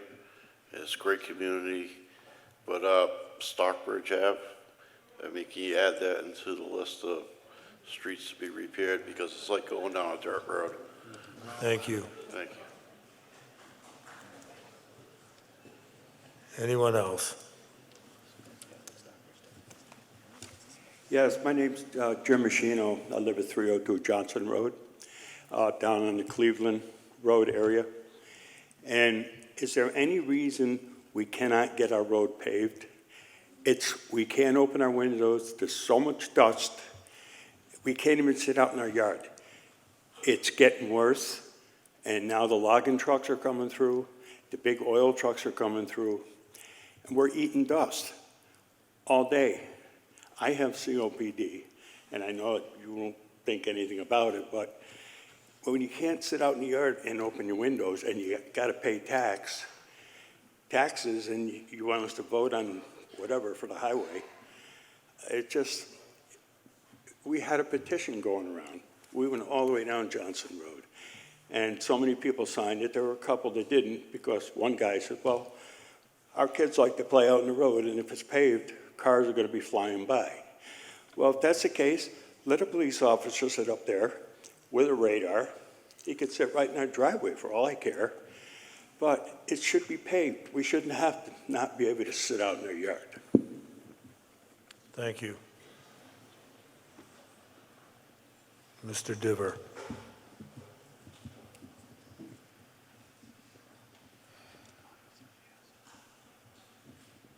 The roads always come up, but just a reminder, about 5 years ago, we did a street scan of the entire town, and there's over $19 million of repairs required, and a prioritization list that's run by Bud Hall. So I checked with Bud where your road is on that list, but $19 million to repair all roads, and that was 5 years ago. Thank you. Anyone else? Okay, Article 9 has been moved and seconded. All those in favor signify by saying aye. Aye. Opposed by saying no. Thank you. It passes. Article 10. I move that the town transfer the sum of $34,116 from the Sewer Stabilization Fund to pay the City of Pittsfield for the additional cost of sewage treatment in 2024 fiscal year. Second. Article 10 has been moved and seconded. Is there any discussion? Up in the back.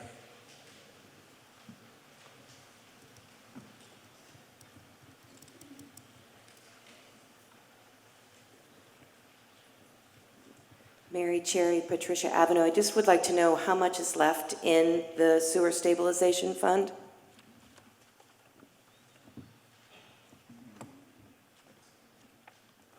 Mr. Drusha. Roughly $895,800. Thank you. Anyone else? Article 10 is moved and seconded. I'm sorry, did I miss one? Go ahead. Jimbo Doucette, Renee Drive. I'm thinking that some of the problems with our sewer costs could be from other waters leaking into the sewers and going to the city of Pittsfield. Are we doing anything to mitigate that? Tom Hutchison.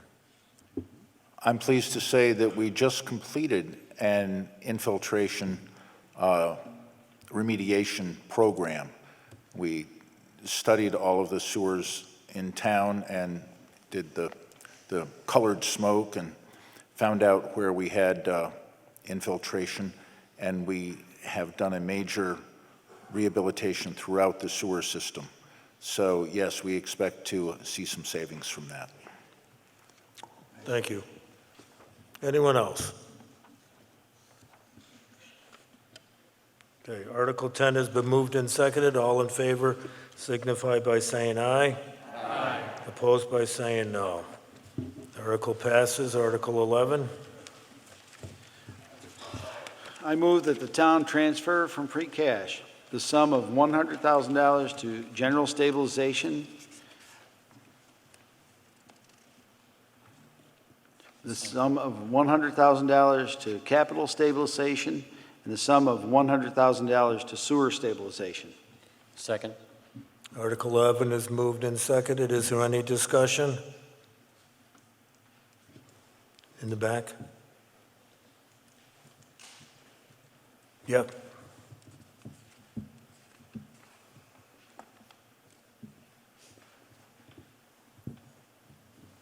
Linda Call, 60 North Street. I just want to ask, legal stabilization fund is mentioned in this article, and you did not appropriate any money for that.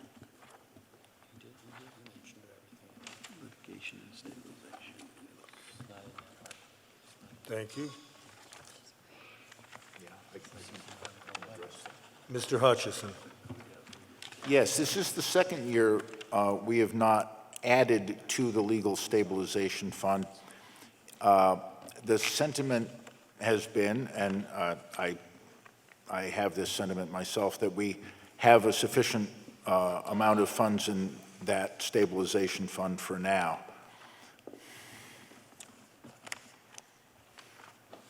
Thank you. Anyone else?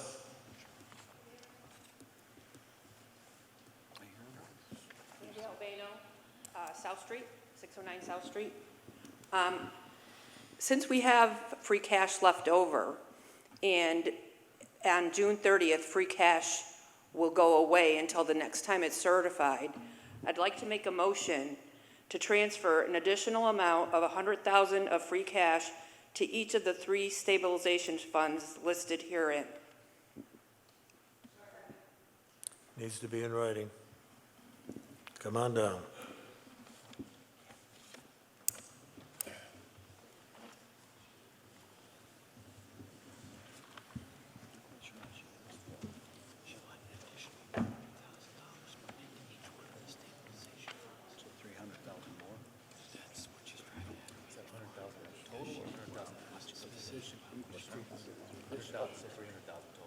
Yeah. I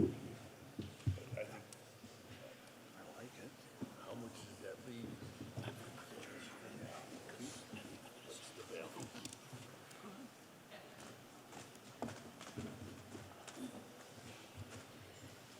This is going from 3 to 6.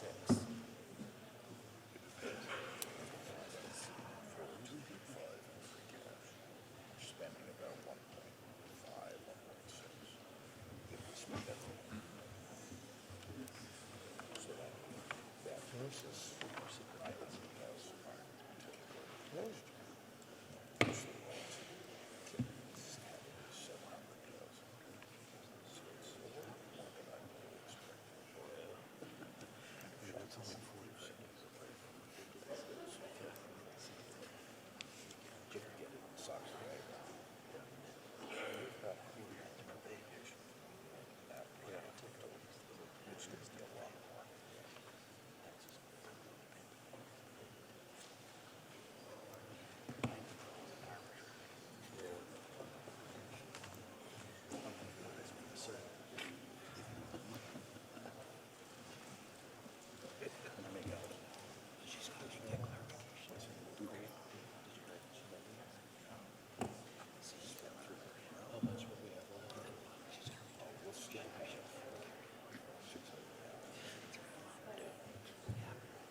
This is the handbook. It's not Robert's Rules of Order, it's parliamentary rules.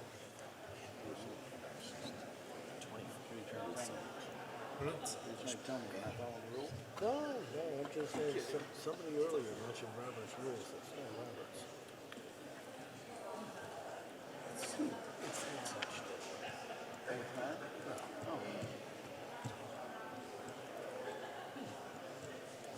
I may invest. I may invest. Yeah. Invest. I'm good. Are your shelves starting to do this yet? No, I'm especially reinforcing. That's right, you're an engineer. 40. Two bad habits. Engineer at this thing, like, two set of bookshelves that go in. I can tell when it's an engineer. Lots of books.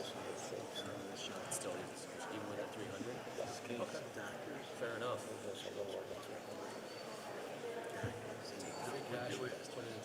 Are we good? So when I They got a dozen. raise the purchase price of the vehicle. I mean, that's what the board recommended. This much. Addition. Yeah, So where did the first 250 come from? Okay. Three bookcases. And you're at this point in time, she's doing 300,000. So you end up with a balance of what? Nice little garage in your place. Yeah, I mean, I definitely support you. Yeah. You know, this house is going out to people, he's paying for it with free cash. He doesn't get one.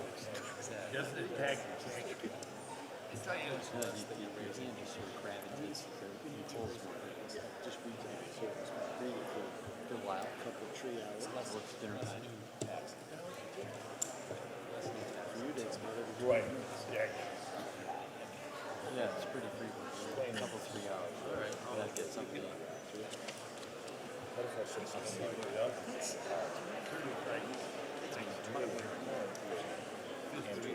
That's the one we're in.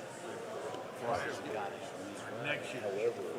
And the money has to be certified by the state. It doesn't get certified. Let's go. wife keeps looking this way. If it turns out, I wouldn't even say that much because it implies that somebody who's in one of those Like it's free. Well, nothing's free. challenges. Well, yeah. I would just say, look, this is state recommends. This is a best practice and recommended. It's really lowered to a minimal amount. Somebody will get up and try to discount you.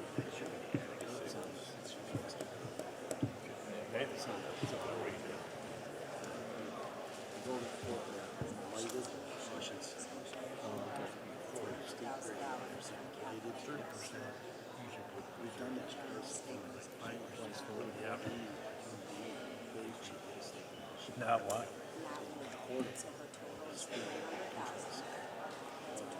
Okay.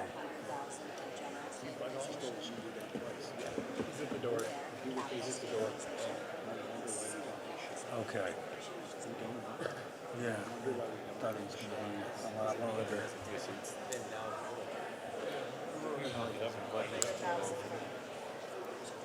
She wants to increase each one by 100, so let's put 300 in. So these are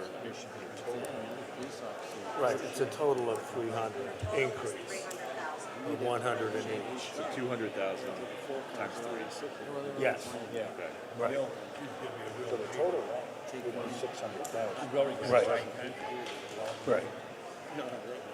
Right, increase by 3. Okay, we're ready. 600,000 at the end of that. Yeah. Okay. So you have to do the motion to amend first and then vote. Yes.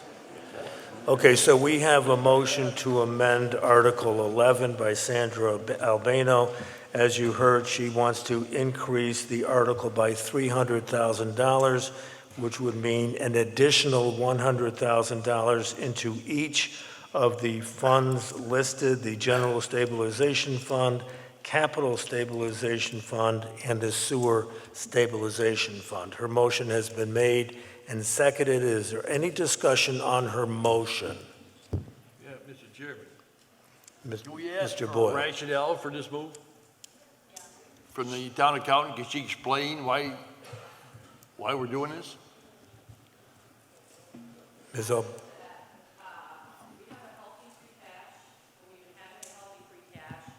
And for the past years, we have been at least putting $200,000 in those reserve funds. So this year we only did 100, and I wanted to like make it be consistent as to what we've been doing. And I think it only ended up being 100 because of a couple of the articles were going to be bonded, but now they're going to go and be paid for by free cash in the next few articles. So I think that was just my thought, that I would do that. I had discussions with other people who thought that maybe we should do what we normally do in our reserve funds, the capital stabilization, the capital stabilization, the general stabilization, and the sewer stabilization. We don't know what's going to happen with Pittsfield with their bill this next time. They're budgeted to be at $1,700,000. This past year, they were, they did a pretty good job with their budget, but I just felt like we should keep our consistent transfer of free cash to those funds. Thank you. Thank you.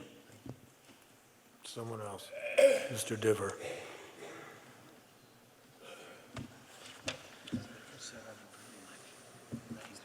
Through you, Mr. Moderator, to our Finance Chair, what is your opinion on this, and why was this not discussed when you went through the warrant article to solve this at that time? Mr. Droshane. Thank you. I have indeed spoken with Sandy about this particular case. During the motions, we were unclear where we were going to end up with the other articles that are further down this list. So we kept it at the 100, at the present 100, with the anticipation of if those other articles were to change, we would still have the money in the stabilization. Now we're of the opinion that those, because of the numbers we have down further, we're of the opinion now that we can beef up or build up our stabilizations. The rainy day funds, most people know them better as. What that does is that sets us in a much better position financially with healthy stabilization funds. Mr. Diver. Mr. Pagliarulo first. Microphone's right there. Tony Pagliarulo, Old Windsor Road. I understand what Sandy's point is in terms of saving for those rainy day funds. My only concern is that money is locked in terms of capital expenditures. And it's my understanding that between the three funds in question, there's some $3.5 million that if it went to town meeting and we had to move monies accordingly, we could. Taking that money, as has been the case, made good sense, but I'm curious and concerned about the future, that not having that money to use as we see fit in terms of an operating or to reduce the tax rate or what have you. That's my principal concern, that it's locked into capital. It cannot be spent for anything but capital. Thank you. Mr. Hutchison. I believe the motion is for a third of that to go to capital, a third of that to go to sewer stabilization, and a third of it to go to general stabilization, which can be used for any general government purpose. One of the reasons that I would support this is that we seem to be facing a time of greater uncertainty, economic uncertainty. And the more we have in our rainy day funds, I think, the better at this point. Thank you. Mr. Diver. Oh, okay, go ahead. Without this move through you, Mr. Moderator, to the Go ahead. Finance Chair, is the current stabilization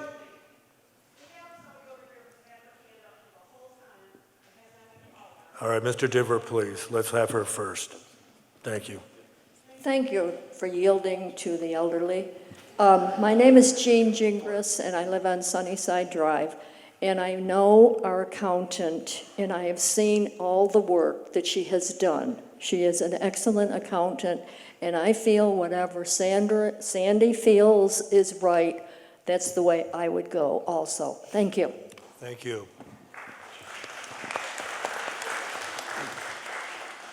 And absolutely no disagreements with those comments for sure. She does a great job. To you, Mr. Chair, is the current stabilization healthy?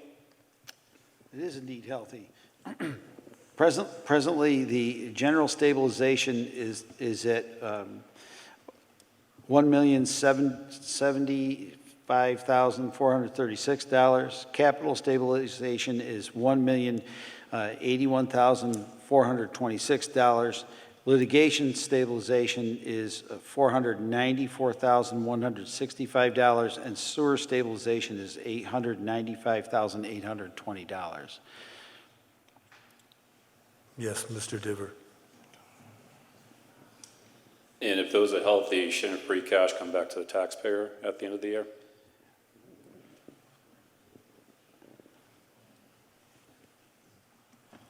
The difficult part of free cash going, and we already put a rather healthy amount back to the tax rate, which is $200,000. The difficult part with that is that if indeed we were to use free cash to lower the tax rate, what happens is if free cash were to disappear, with which it has for this town, what happens is suddenly that all that the free cash was covering lands on the tax rate. So suddenly we would find ourselves upside down, and we would find ourselves closing libraries and police stations and not plowing our roads and things of that nature. That's why you have to go extremely carefully when it comes to reducing the tax rate. The main reason that $200,000 stays there is because we receive a grant for our communications center that we use.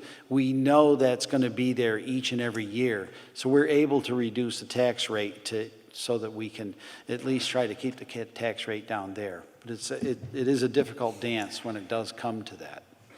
Thank you. Thank you. Anyone else?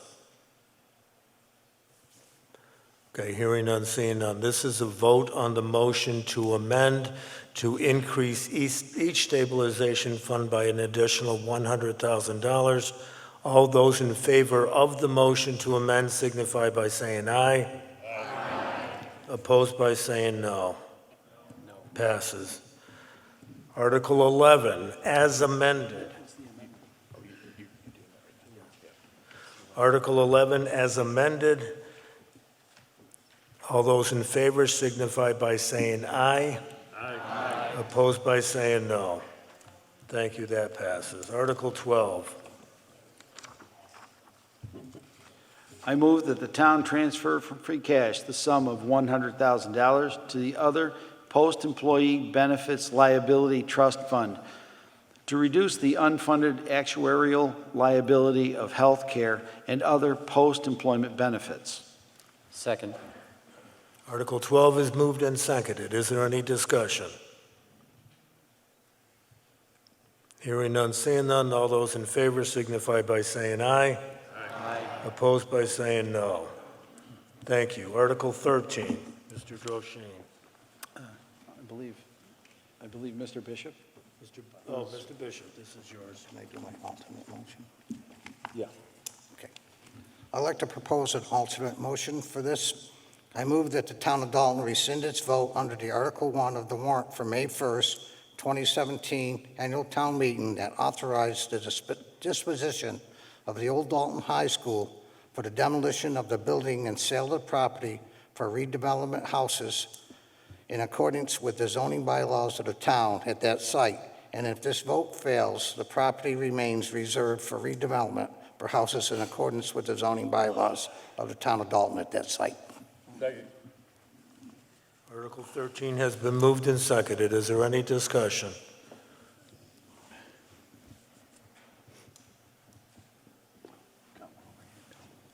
Okay. Sue Doucette, Renee Drive.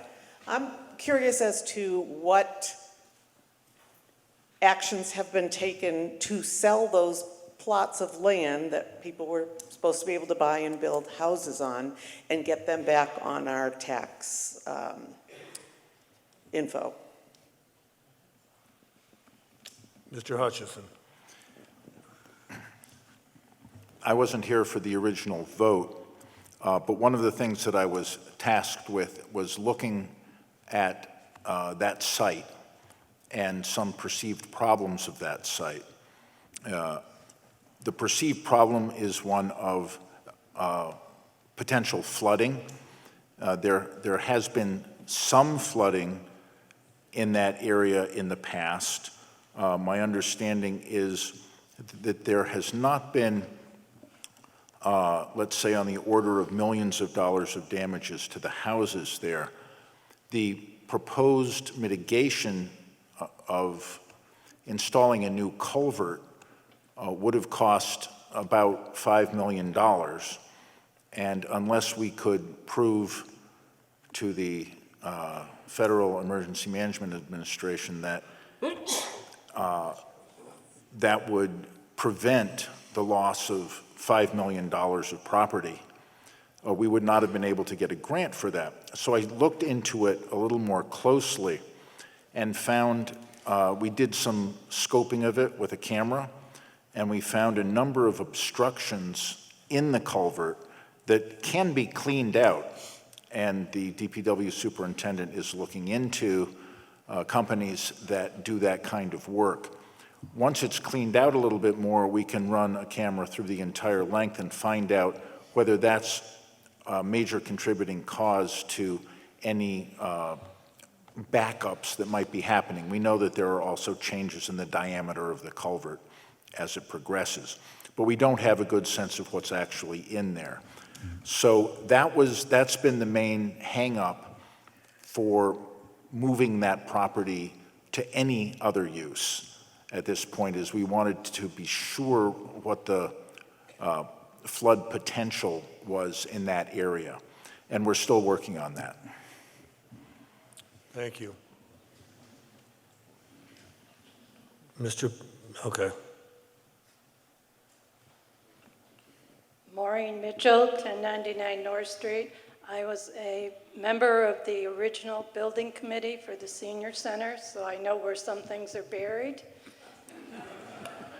I have the 8-year-old, it said, it didn't specify which were the three. There were 3 alternatives. The one you're voting on tonight was the one that won. But I have a concern with this phrasing that you have in yours as well. It says that I'm reading from the old one now. It was moved, seconded, and voted to choose alternative 1, and that's what you're talking about tonight. Demolition of the building, which was the old Dalton High, and sale of the property for redevelopments for houses in accordance with zoning bylaws of the town at that site. Now, my question is, I know what we went through in reference to what we wanted to happen. The building committee wanted to put 6 small houses so people could do downsize. Well, that isn't quite how it turned out. My question is, when it tells me what is available on that site, that can include multi-rise housing, it can include double housing, it can include a lot of things. And there's also a problem with the connection to the sewers. The portion that's on Field Street Extension would have to mitigate the culvert because everybody on that side of the street, their sewer connection is behind their house. On the lower part of First Street, the people that live there are fine, but if you put houses there, they'd run into the same problem because that thing that goes underneath First Street would prevent them from getting to the sewer line. So their only choice of connecting without spending the millions on the culvert is to go down Glennon Avenue, and that limits how many houses. My question is, for people that know the zoning law, what type of housing is available? Is there anyone that can answer that question? Well, we have Yanko Tomasek, who is our town planner, sitting in the front row, trying to avoid eye contact.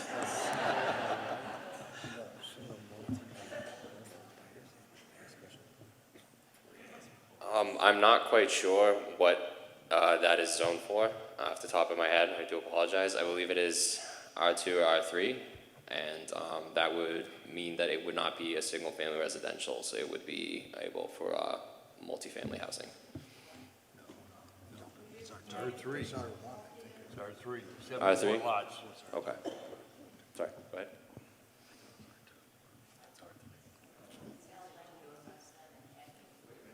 Wait a minute. Wait for a microphone, please.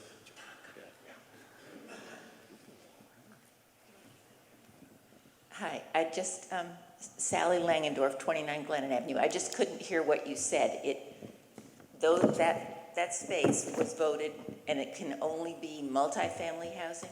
No, the zoning is R3, and that is, as far as I know, in terms of housing development, that it does allow for multifamily housing. R1 is the one where it's mainly single-family housing. So since it's R3, it allows for a more diverse option of housing. But does R3 also include single-family housing? Yes. Yes, okay, thank you. I want to talk about this later, but that's what I had to say now.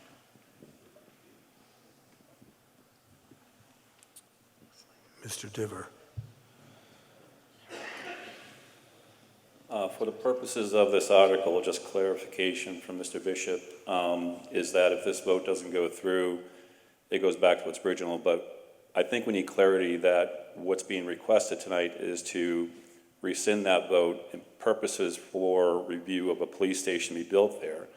So I'd make a motion that we add, if this passes for the purpose of the police station rebuild, that's the direction we go. If it doesn't pass, then we revert back to the 2017 vote. That would be somewhat of a motion, long-winded. Joe, that's in the motion. That's in the motion? Yep. No, not. It's not. Underneath the article, underneath the explanation, it says for any other purpose. Bob, didn't you make the motion? Wait a minute. No, this was in case it failed. That's what he's saying. If it fails and you do not build a police department, it reverts to former. Can Mr. Bishop reread the? Yes. Yes.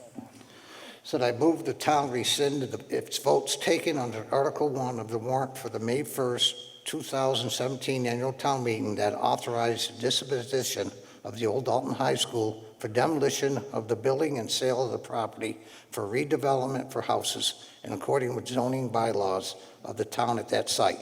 And if this vote fails, the property will remain reserved for redevelopment for houses in accordance with the zoning bylaws of the town of Dalton at that site. Right, there's nothing in this motion that talks about the police station specifically. That's the clarity I'm requesting through the motion. So you're asking for a motion that this vote be only to allow a police station at that site and no other municipal purpose? Correct. Joe, you're looking to clarify there's only a police station can be built there. That's the current. And if it fails, it reverts to the former zoning. It reverts back to the. I second your motion. No, the Yes. the motion, as Mr. Bishop read it, is to allow this property to be used for municipal purposes, not a police station. Correct. Not a fire department, not a school. Correct. Municipal purposes only. You want to limit it to a police station only? That's a conversation in town happening for that particular parcel. But is that what your motion That's correct. is designed to say? That's correct. All right, needs to be in writing.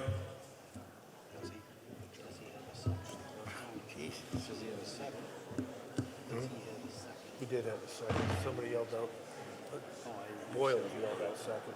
That's exactly Right, what, John? That's exactly what they asked for last Wednesday night at the meeting. John Boyle.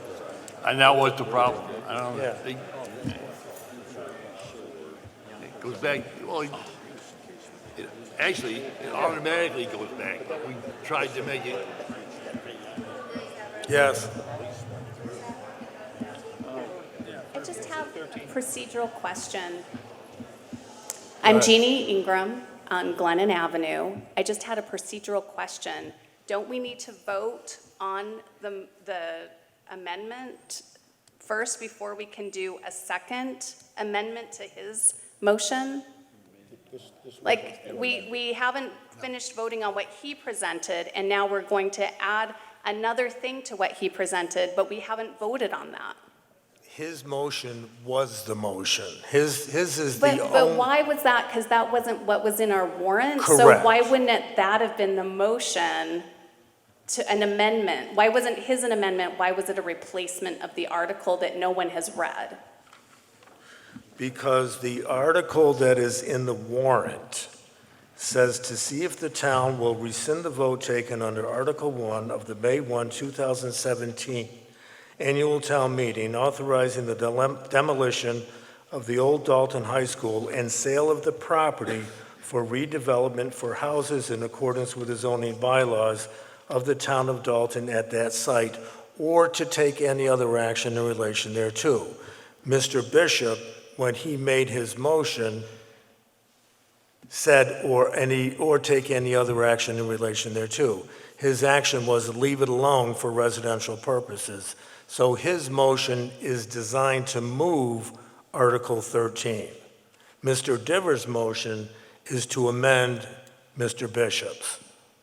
Thank you for the clarification. I just may add that this comes up as part of the confusion between having the motions and the articles not be together.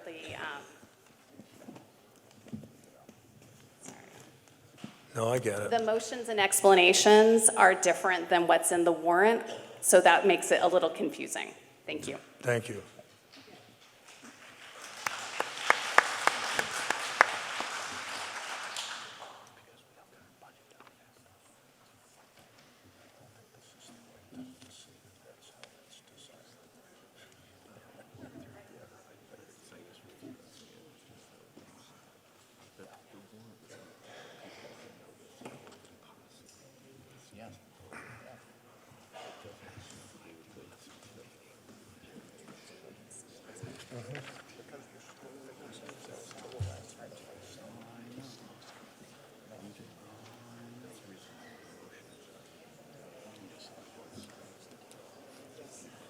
Yes.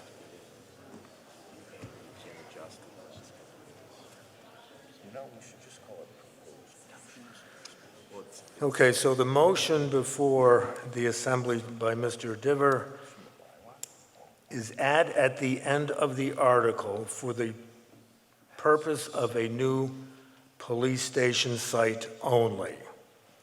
So as you heard his explanation, he wants the article to read, it is only to be used for a police station, and if it's not going to be for a police station, it will revert to residential use. Is there any discussion on the motion to amend?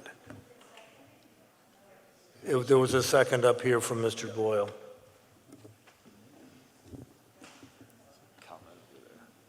Yep. Somebody, anybody? Hi, Kathleen Ronsky, 35 Pine Street. I just have a question. We voted for this in 2017. It's been 8 years. Now we're saying we haven't sold any properties because there's an issue with the sewer and the water, but now we are okay with putting a municipal building on this site? I don't get it.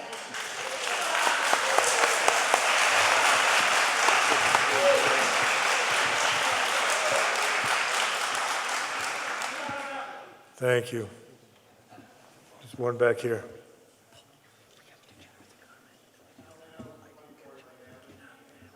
Hold on, Al.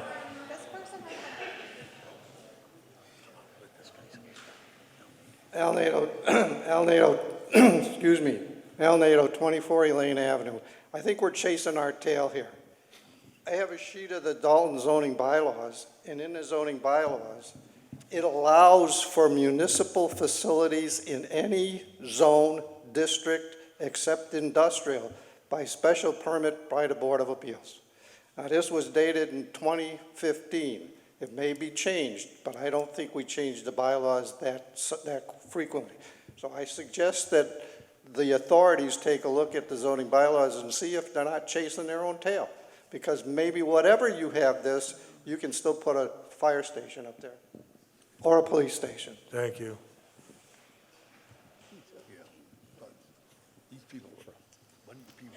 Dennis Crockwell, 545 Main Street.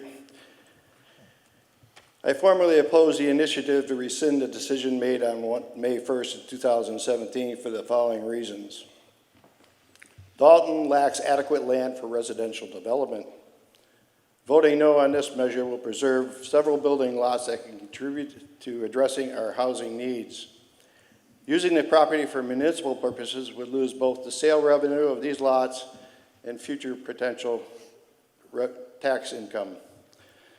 The Walker Brook culvert traverses this property and is presently in a state of severe disrepair. The replacement of this culvert could involve substantial financial expenditure amounting to several $million, which would be necessary for the intended use of this property. These costs would need to be included in the budget for building a police station on this site. The proposed site for a new municipal police station would be in a flood zone, which is unsuitable for public safety buildings. At least 4 other locations for a municipal facility exist on main roads with less impact to residential areas. I support building a new police station and welcome its construction, actually quite literally across the street from my house. So I move to vote no on this Article 13.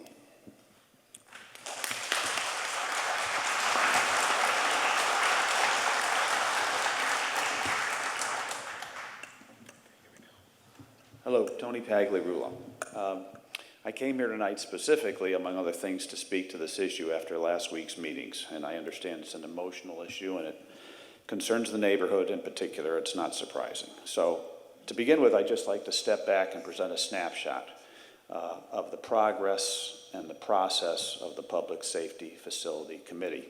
And I'm speaking tonight on my behalf, not the committee's behalf. I'm here as a citizen, voter, volunteer. I want to thank the committee initially for the work they've done, and of course our select board for supporting us. We convened in July of last year. There's 10 of us, 5 whom are voting members, of which I'm one. And we had a mission statement when we first met in July, and I'd like to read that for the public. The Public Safety Facility Advisory Committee shall examine all issues regarding the proposal for a new police station, including the potential for a new building to house a fire station and an emergency manager director. Issues include, but may not be limited to, whether to lease, buy, or take property, or to use existing town property, including whether to build a new building, and to issue a preliminary report and recommendation on these questions to the Select Board by December 30, 2025. And then it follows with the town manager and the possible owner's project. That was our charge. And when we first met, we compiled data regarding the deficiencies of the current police station. We took a tour. And when I say police station, the police station isn't just the police department, it's also the communication and dispatch. And that's more or less a regional communication dispatch center for both, or for Dalton, Hinsdale, and Windsor. So there's 3 communities whom we serve. After touring that police station, we then went to Williamstown, a similar town to our own in terms of the size of the police force, the size of the area, and also the Williamsburg police station. We took 2 important votes in September. The first vote was that our current police station could not meet 21st century standards for policing. Our second vote was to limit the scope of our examination given the fire department's issue of having no chief. Our search began in earnest. We reviewed 9 or 10 properties, and by that I mean that we visited the sites, talked to the owners, compiled information, had a discussion, etc. And we compiled, after those 9 or 10, we removed several from our table, and we narrowed it down to 4, including, of course, the site at the senior center.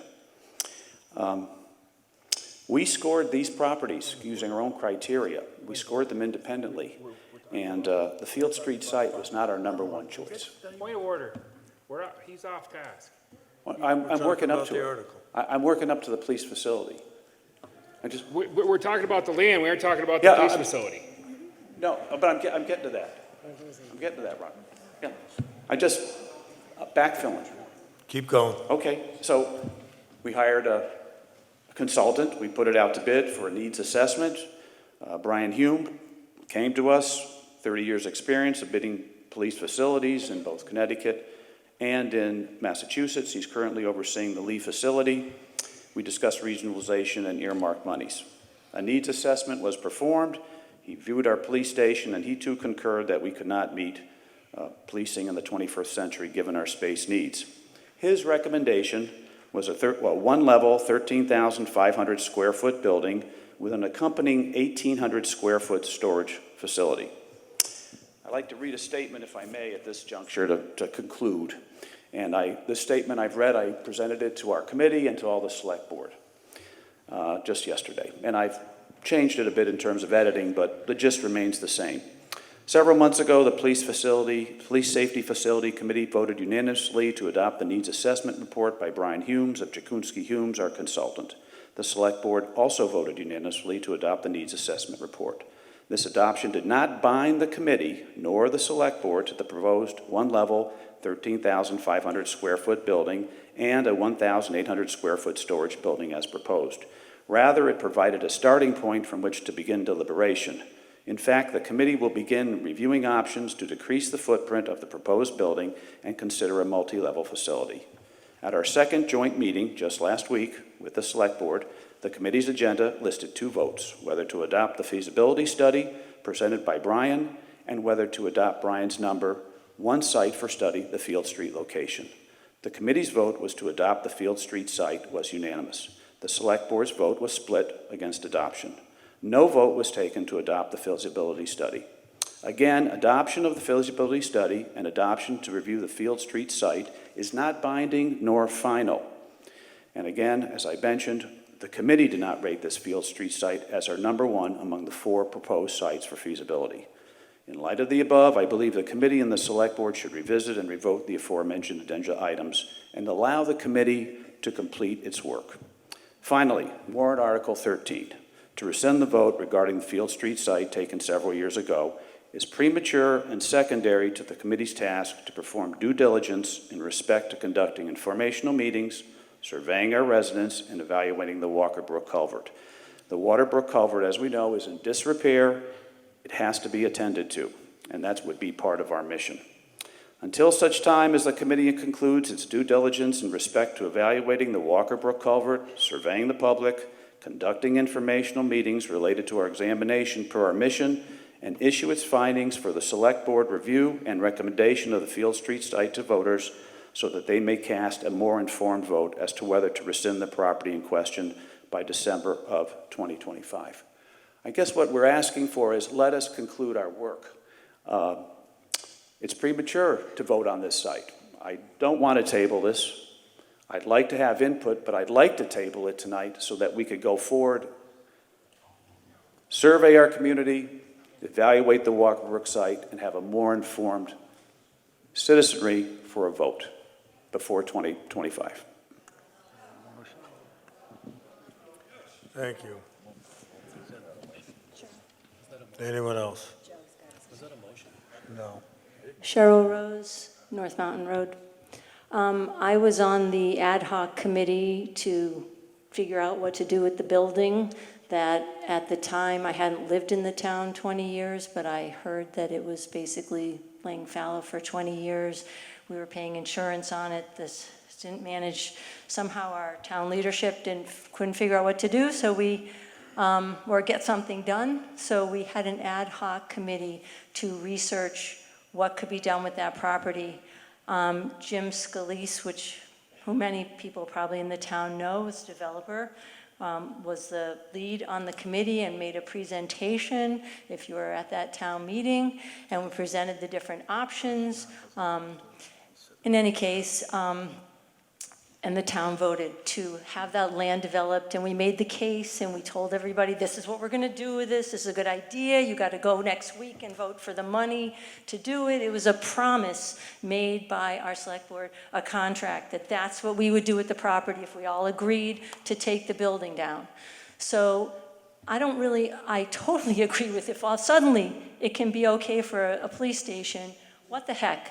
And I mean, I think many of us have seen what developers can build on, right? I've seen houses on the edge of mountains. I've seen them fill in swamps and build developments. I'm kind of wondering, and I've mentioned this many times to our select board. Why, have we spoken to any developers and asked them if they can deal with that property? Let them figure out the water. Maybe they're gonna bring in fill. As a conservation commission, it's not a wetlands, they could bring in fill. I mean, I don't really understand why a developer hasn't, or has a developer been consulted.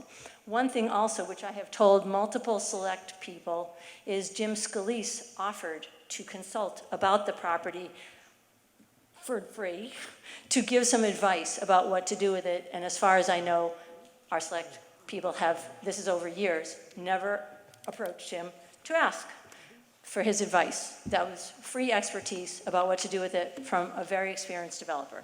So I just think that we should vote this down completely because a promise has been made to develop that property, and developers should be consulted whether they're interested in the property and whether they can deal with the issue. And that's what I wanted to say.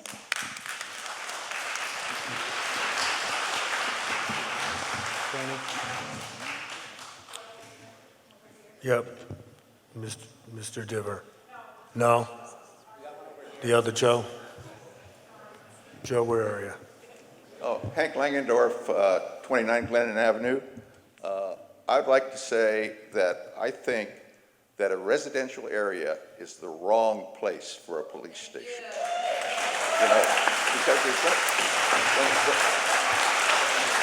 when the cruisers, the right place is someplace near Route 9 or Route 8, because when the cruisers need to come up and get on the line, they're going to come out at 50 or 60 miles an hour, and they need to get to someplace fast. And we don't need them going up and down High Street at 50 and 60 miles an hour. So I think I appreciate we need a new police station, and let's find a spot, but I just don't think a residential area is good. And as a final point, we've already seen that the town manager's argument is specious, because it's okay for a police station, which is going to need the sewer anyway, to be there, but we can't build houses there. And I think if we reduced it to, like she said, a developer, I think you would find that we could build houses there. Thank you. Thank you. Mr. Diver. Just bear with me for maybe 2 minutes. Many of you know a past select board member, and I stepped down for those personal reasons. I applaud the work that the committee is doing for the public safety facility. However, the reason why I locked my motion down to the police station only is because in recognition of the 2017 vote, voters were told houses were going to be built on that land. In 2019, the board spent maybe about 4 or 5 hours on a capital planning committee process to look at all of our needs, looking at a master plan from 2012, I believe it was, if I'm not mistaken. And we knew there was a potential something was going to happen on that land. But we also knew we had the commitment to the homes. Things change. We did not know the condition of our police station. However, we do know our chief, when she was an officer and a sergeant, raised those issues. But they never made it to the board as a problem. So here we are. We can either just agree to continue the evaluation, because I disagree with Tony that I think the work can't continue until this decision is made. Otherwise, it's work that goes wasted. Because if we do the whole evaluation and the town then says, no, we can't use the land, we'll go back to square one, right? So the real question here is, can the town continue its evaluation? And if we agree, at the end of the day, end of the evaluation, a police station makes sense, we agree on that. If we don't agree today, it goes back to the original purpose of 2017. And then we go back to square one. So, thank you. Tony? I'm gonna get somebody. Up here. Hold on 1 second. I would like to point out that I have met and talked to many of the people on First Street, Field Street, and the surrounding area. I have had a couple people that have gone door to door asking questions. I would like to bring up, so the rest of the constituents in this town understand, that these people do not want a police station in their backyard. They haven't been asked if they would like a police station in their backyard. They've had no input up to this point. But more importantly, a lot of people in that area have bought homes with the understanding that the only thing that they may end up having across the street, behind them, beside them, would be other family homes. And as it was put to me, that is more than welcome. They hope to have more children in the neighborhood and people walking their dogs. But at this point, they do not want to convert this to a municipality. And I just want that to be very point blank, that I have talked to a lot of these people, and they're right here. They're in this group right here. And if I'm missaying anything, please stand up and correct me. But they do not want this, and they have never been asked if they wanted this.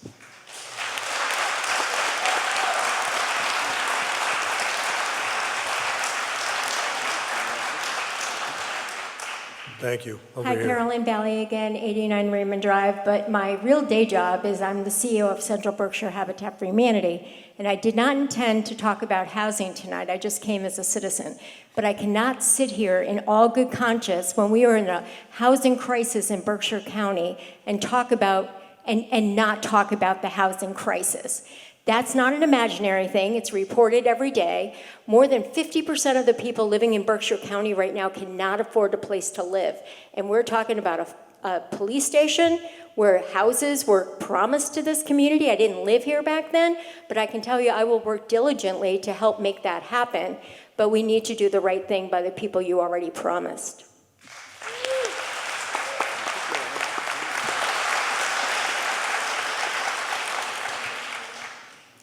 Jeannie Ingram, 109 Glennon Avenue. I do appreciate the work of the committee.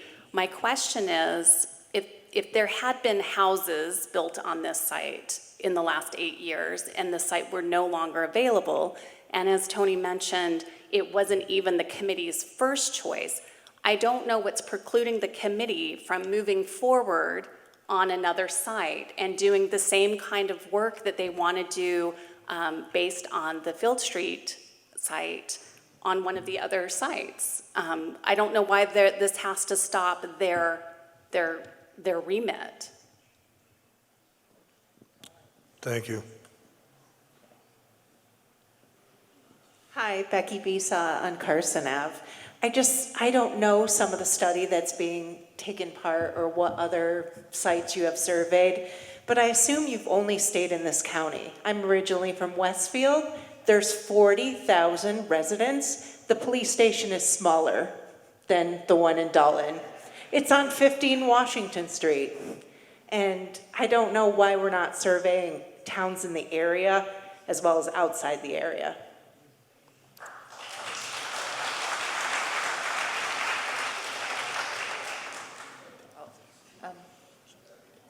Go ahead, Sally. Sally Langendorf, 29 Glennon. I just want to say that we've lived on Glennon Avenue almost 40 years now and watched the neighborhood turn over. And for a while, we did our share. There were lots of children playing, lots of young people on the field. And then people got older and people moved away. And now there are more young children again. It's wonderful. Kids on scooters and, you know, flying kites in the street and stuff. And for our street, for the town, I think it's terrific. And a police station does not belong in an area like this at all. And I want to be sure everybody realizes this is a vote to rescind. So if you want it to stay houses, you have to vote no. Is that correct? Correct. Okay, and if you want it to be a police station or some other thing, you have to vote yes. So I didn't want people to be confused about that. I am going to vote no because I want it to be more. You could put 6 houses there and young people could move in.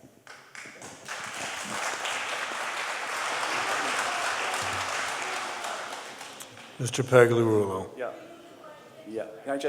I agree. I'd like to move the question. Just to answer your question, though, we will pivot. Obviously, we work at the select board's concern. We have our mission. We'll complete our mission accordingly. Of course, it's going to cost the town money. That's the bottom line in terms of looking for another site, but that's the way it is.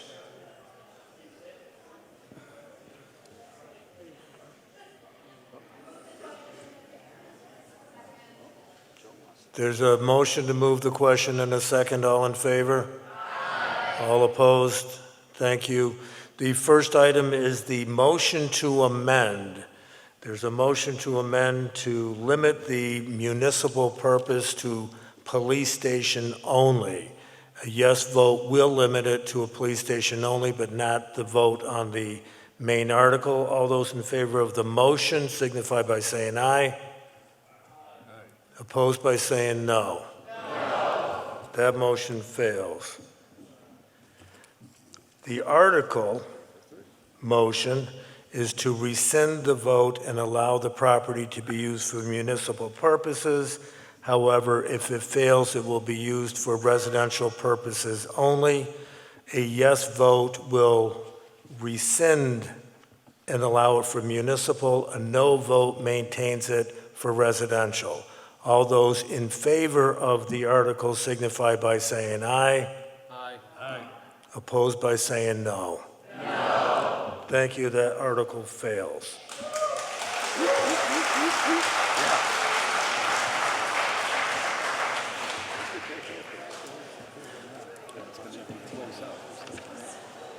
Article 14. Oh, I think that was the big one. Let's do it. I move that the town vote to accept the provisions of Massachusetts general laws. Hold on 1 second. Ladies and gentlemen, we still have a meeting going, so talk in the hallway. Thank you. Go ahead. Thank you. I move that the town vote to accept the provisions of Massachusetts General Law, Chapter 60, Section 62A, to authorize the treasurer to enter into payment plans with taxpayers. Second. Article 14 is moved and seconded. Is there any discussion? This is considered a best practice by the state, recommended for all towns. Thank you. Anyone else? Yes.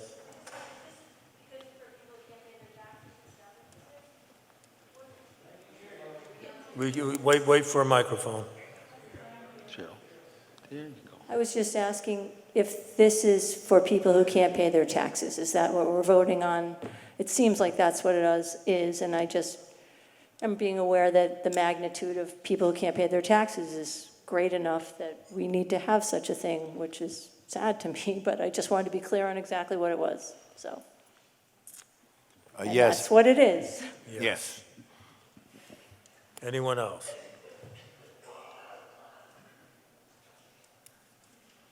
Okay, hearing none, seeing none, all those in favor signify by saying aye. Aye. Opposed by saying no. That passes. Article 15. I move that the town vote to accept the provisions of Massachusetts General Laws, Chapter 56, Section 5, Clause 22nd I, increasing the amount of tax exemption granted to veterans on their domiciles under Clause 22nd, Clause 22nd A, Clause 22nd B, Clause 22nd C, Clause 22nd E, and Clause 22nd F of General Law, Chapter 59, Section 5, annually by a cost of living adjustment determined by the Department of Revenue based on the Consumer Price Index to be effective for any fiscal year beginning on or after July 1st, 2025. Second. Article 15 is moved and seconded. Is there any discussion? Mr. Hutchison. This is the first of two articles which are paired, and they represent new provisions through what was called the HERO Act. It's a new law in Massachusetts that provides additional property tax exemptions for disabled veterans or eligible veterans. The town already has a number of exemptions available. This first one would authorize an additional exemption of a cost of living index, which would be determined every year. The estimate that the state uses is about 5%. So that would increase the exemptions by about 5%. And you'll see in the explanation that is projected to be an annual cost of $1,580 to the town. The next article, we're not voting on it yet, is a much more substantial exemption that basically doubles what the town is now exempting from property tax. And I'll have more to say on that article. But this is the first of two, and it's the lesser of two, with a relatively low impact to the town. Thank you. Anyone else? Yes, sir. Lucas Moulton, 310 East of Sonic Street. A clarification, I was just wondering what would happen to the veteran who's receiving it that's married and then passes? Does the spouse receive that continued discount, for lack of a better term, or how that would work out, just for clarification? I don't know offhand. John, do you know? I don't believe so. I'm not 100% sure about being a veteran. I'm pretty up on these new proposals by the state of Massachusetts that be adapted by the town to assist disabled veterans. Yeah. And that is a very good question, but I'm not sure. But I think the exemption goes away if the wife becomes widowed. Yeah, that is a good question. We can take a look at it. I believe there are a number of surviving spouse or death benefits that are available in the statute, and that's something the town manager's office can look at. Lee Gill, East of Zatonic Street. Two-tour Vietnam veteran. On the second article here, you're talking about the veteran will have to be 100% disabled in order to qualify for this second article. Just wanted to let people know that. I'm a disabled veteran. I will not qualify. Yeah, but we're only on the first article right now. I can't hear almost anything. Right? Mr. Okay. Chairman, Mr. Right, Moderator? we're still on, right, we're still on Let's 15. pass the first one first. Yep. Okay. Anyone else? Okay. Hearing none, seeing none. All those in favor of Article 15 signify by saying aye. Aye. Opposed by saying no. That passes. Thank you. Article 16. I move that the town vote to accept the provisions of Massachusetts General Laws, Chapter 59, Section 5, Clause 22nd J, increasing the tax exemption granted to veterans on their domiciles under Clause 22nd, Clause 22nd A, Clause 22nd B, Clause 22nd C, Clause 22nd E, Clause 22nd F of General Law, Chapter 59, Section 5, by the amount equal to 100% of the exemption provided thereunder, subject to the conditions in Clause 22nd J to be effective for any fiscal year beginning on or after July 1st, 2025. Second. Article 16 is moved and seconded. Any discussion? Mr. Moderator. Mr. Hutchison. This is a more substantial exemption up to,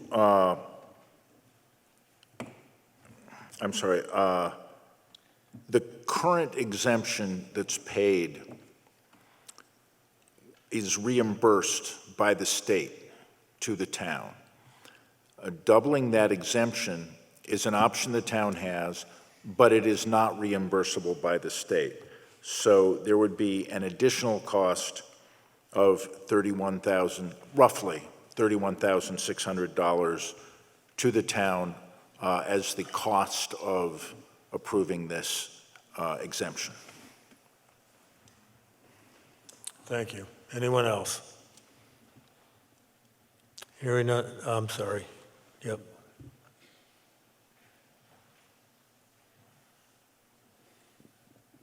Jimbo Doucette, 10 Renee Drive. This exemption, is this, say, taken off your property, assessed property value when they determine the taxes? Or is this taken off all their taxes? This is an amount of money which they would deduct from their property tax.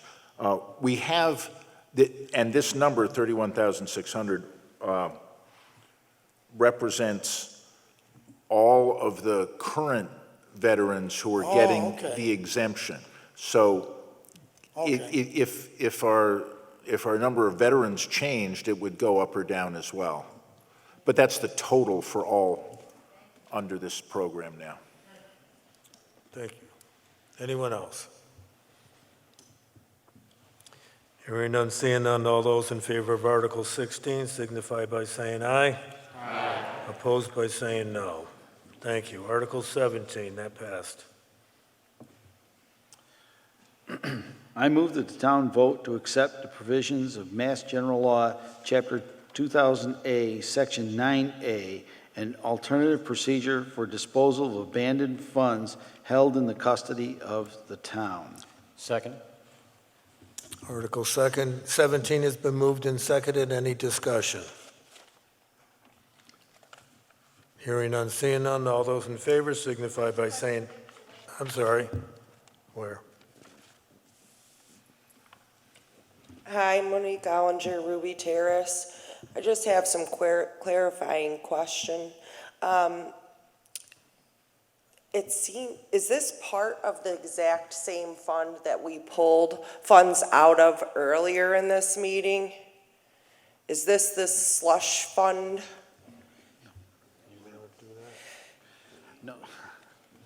No, it's actually not free cash. No, this isn't part of free cash. It's actually is a. But free cash is what we referred to earlier in this meeting and moved some money from that account in earlier articles that were approved. Correct. So the clarifying question I had earlier regarding overestimating for these budgets and then having this leftover money, in which the response seemed, well, you just won't have that tax increase when September comes. Maybe it's just me, but it seems as though these funds are asked for. How are we ending up with so much of these funds every year if what you said earlier is that we just get the tax break? It doesn't make really a lot of sense to me. I would love some more transparency and clarification around how that account gets so large. And I'm not saying we shouldn't keep it for the town. I think we should, but it just seems like maybe we need a little bit more information and clarifying details and transparency around how does this fund keep getting so big? Are we really misestimating by that much? Mr. Hutchison. First, I would invite you to give me a call or send me an email, and I'd be happy to go over free cash with you. This article is a way that the state is providing for getting towns more money. Previously, if there were abandoned funds in a town, those would go to the state. And what this article would do is, if there are abandoned funds that are within the town, they would go to the town instead of the state. Sorry. Yes. To me. No. No. Okay.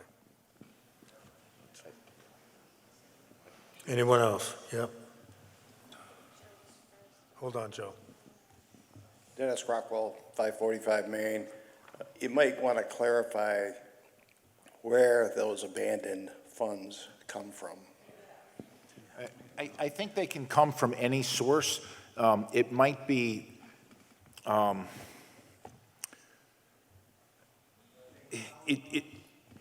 does the town collector have anything to say about where those abandoned funds might come from? Well, that wouldn't really be under my purview necessarily. More the treasurer. Yeah. So, yeah, these are personal funds that there's no one to claim them. You know, the state has a large unclaimed property department. These can be considered part of that. When my parents died, they had extra money in that they were owed by the state for, refund. There was like $13 apiece. And so those are unclaimed funds that, in this case, would now be able to go to the town instead of back to the state.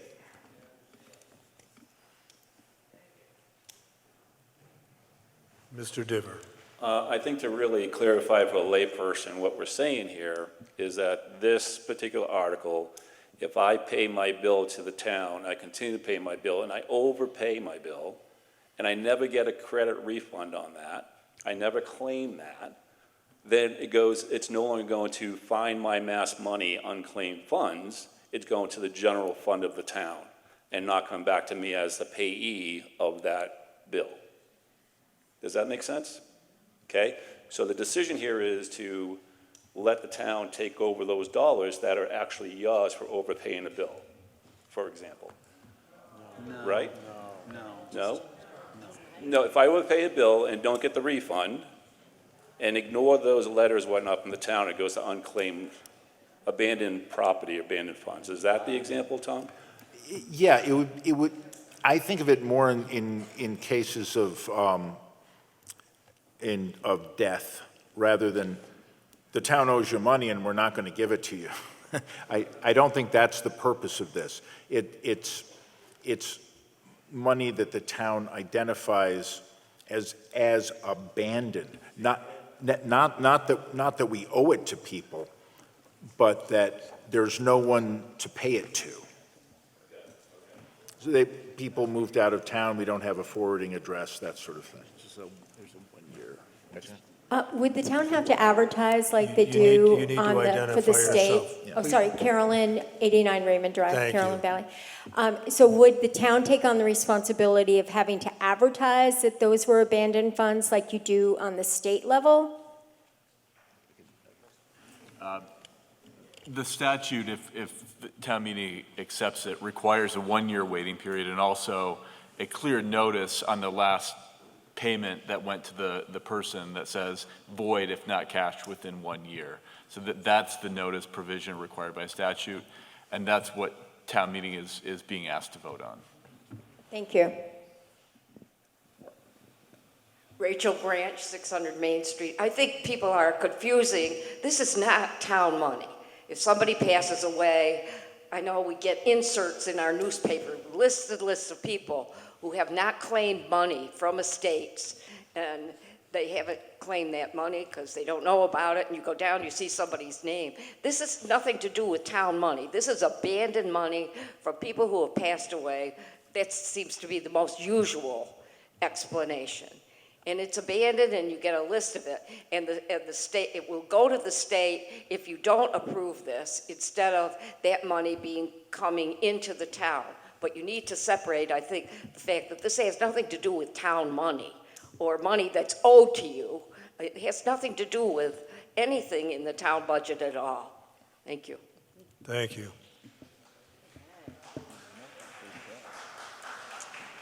Becky Besaw, Carson Ave. I just have a quick question. Is there a holding time? You said it's only a year, because I know with abandoned property, it's 7 years, right?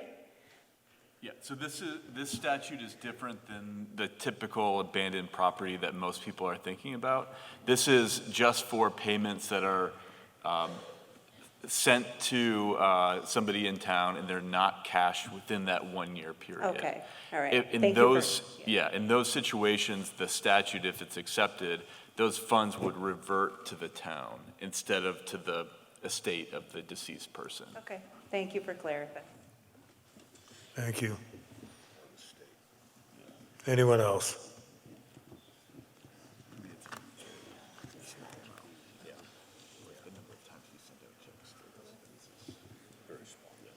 Cheryl Rose, North Mountain. I have like weird mixed feelings about this because I found out about this fine mass money a few years ago, and I just went on it to see like if there was any money. And sure enough, like my parents had some money, like a rebate for this or a something, you know. And so I provided the death certificates and they sent me the money. And this sounds like, rather than letting the heirs claim the money, the town's gonna say, well, nobody came for it, so it's ours. Just saying, there could be surviving heirs and it's really their money. So it's a little funny to me. I'm trying to imagine though it's one thing when money's in a bank or some kind of rebate, but how does the town get money of people's that is just sitting there and they're not claiming? I mean, literally overpayment? Yes, I'm sorry, and using that example was probably a misstep on my part. These would be funds that were held in the custody of the town. These are not state funds.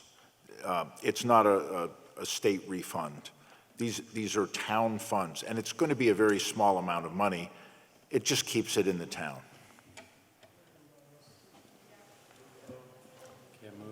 In the back?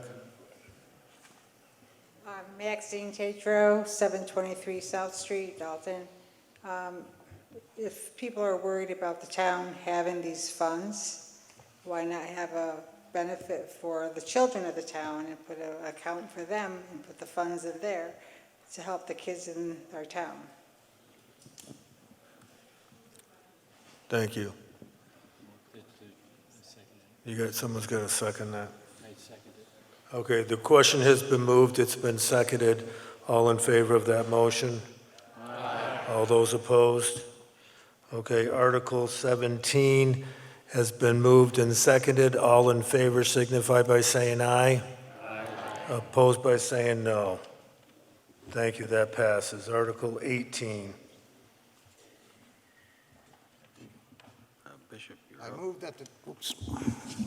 I move that the town of Dalton vote to instruct the Dalton Cemetery trustees to allow green burials at Ashlot Cemetery and to create rules and regulations governing such burials. Second. Second. Okay, thank you. Article 18 has been moved and seconded. Is there any discussion? Yes. Two things. The Green Hold on, Committee, the Green Committee endorses this action. I'm the chairman of the Green Committee, and it's past 10:30. I have an article I need to address. It's number 30. Is this going to go on until midnight? I'd prefer not to. Let's take it as it goes. We're not going to midnight. No, we don't plan on going till midnight. Okay, well, it seems like it's going to if we keep it this rate. Well, we're halfway there. We started at 7. It's 10. It will be past midnight. Well, hopefully we'll move the rest of the articles along pretty quickly. Some of them have gone quite quickly. Number 30 is pretty far back there. I'm just saying it's going to be Okay. awfully hard to maintain. I believe John Bartel Number 30. Yes. to address this. Yes. We'll try. Mr. Bartels.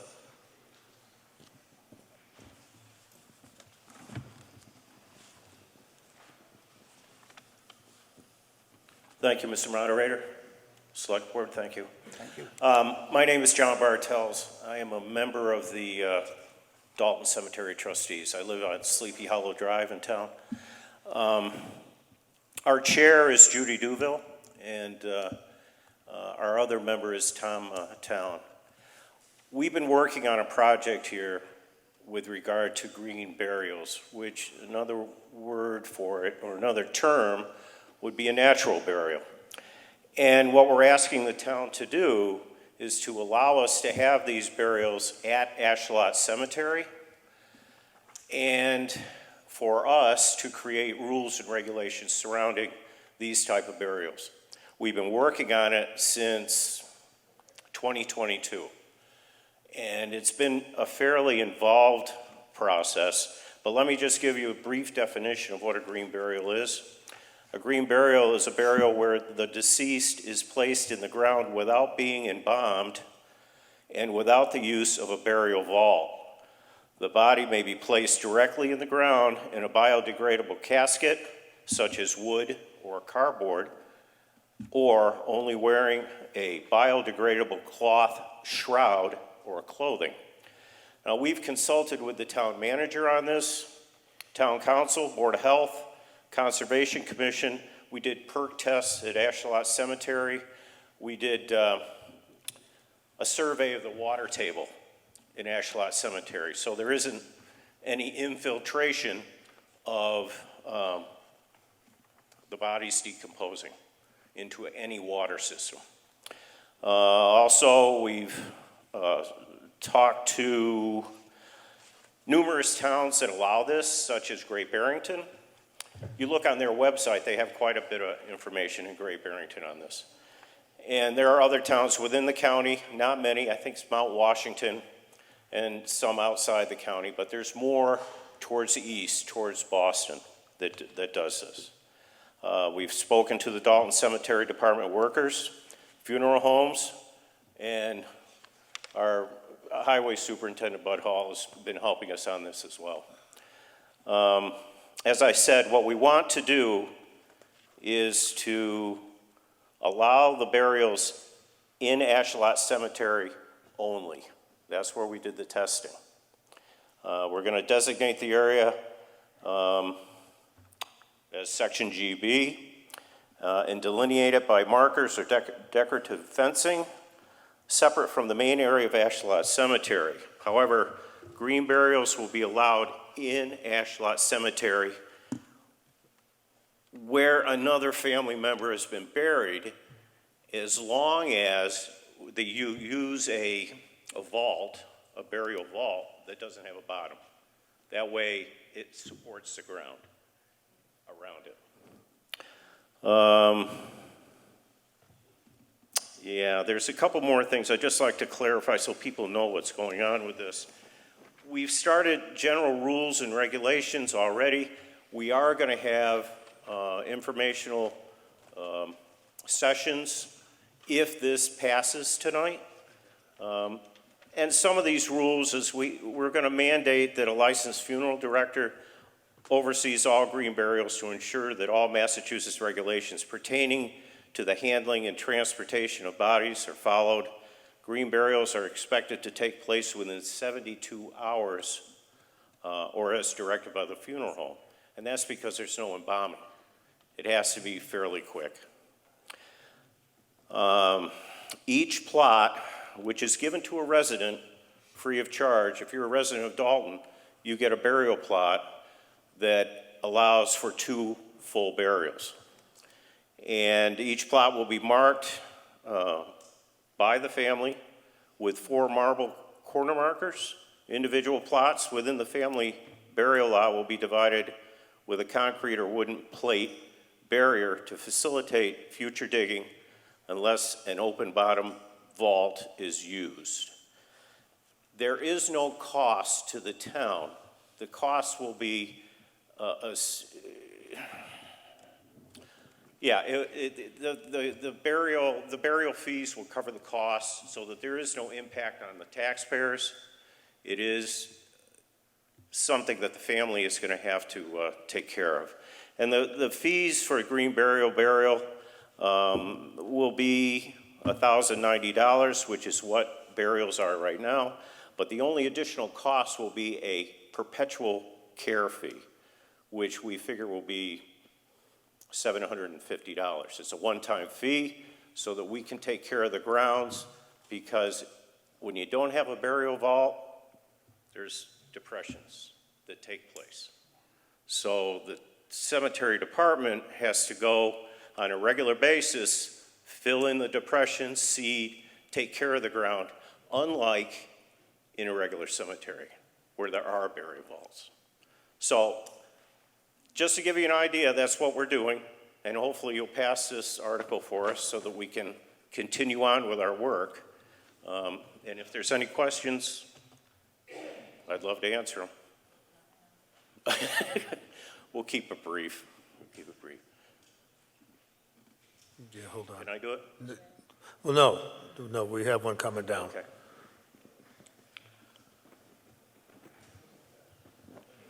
I'm totally in favor of green burials, but I just had a quick question, John, because you're saying you're charging the same to bury the person even though they don't use the vault?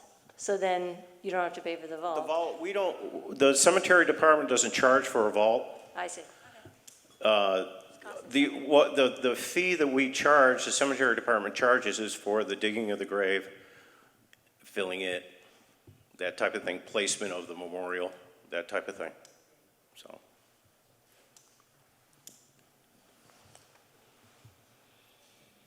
Richard Hall, Green Ridge Drive. Just a quick question. So once you've created these regulations, are the public going to have a say before they come final? Thank you. What we'll do is we'll have the informational sessions. We'd like to have 2 or 3 of them, so we get everyone's input. We'll consider any regulations, we'll let you know. In fact, I have a bunch more, but I don't want to go over it right now. It's kind of late. And at our meeting, we'll have an open meeting, and people can come and voice their opinion. We're going to vote on it and agree to it. Okay? Thank you. Anyone else? Thank you. Thank you. Okay, Article 18 has been moved, seconded, and discussed. All those in favor signify by saying aye. Aye. Opposed by saying no. No. Thank you, it passes. Article 19. I move the town vote to authorize the select board to sell the landlocked parcel of land at 9.5 acres, more or less identified as Assessor's Lot 2513, located off North Street, which is actually called North Mountain Park. Second. Article 19 has been moved and seconded. Is there any discussion? Yes. This is not a discussion, this is a request that you continue this town meeting. You're losing your town members that can vote, and it is now getting even later, and even though you think you're going to cover all this, I don't think it's really good for people to be going on and on and on to try to complete a meeting when everybody, a good number of your town members have already left, and that's not healthy government, I don't believe. Thank you.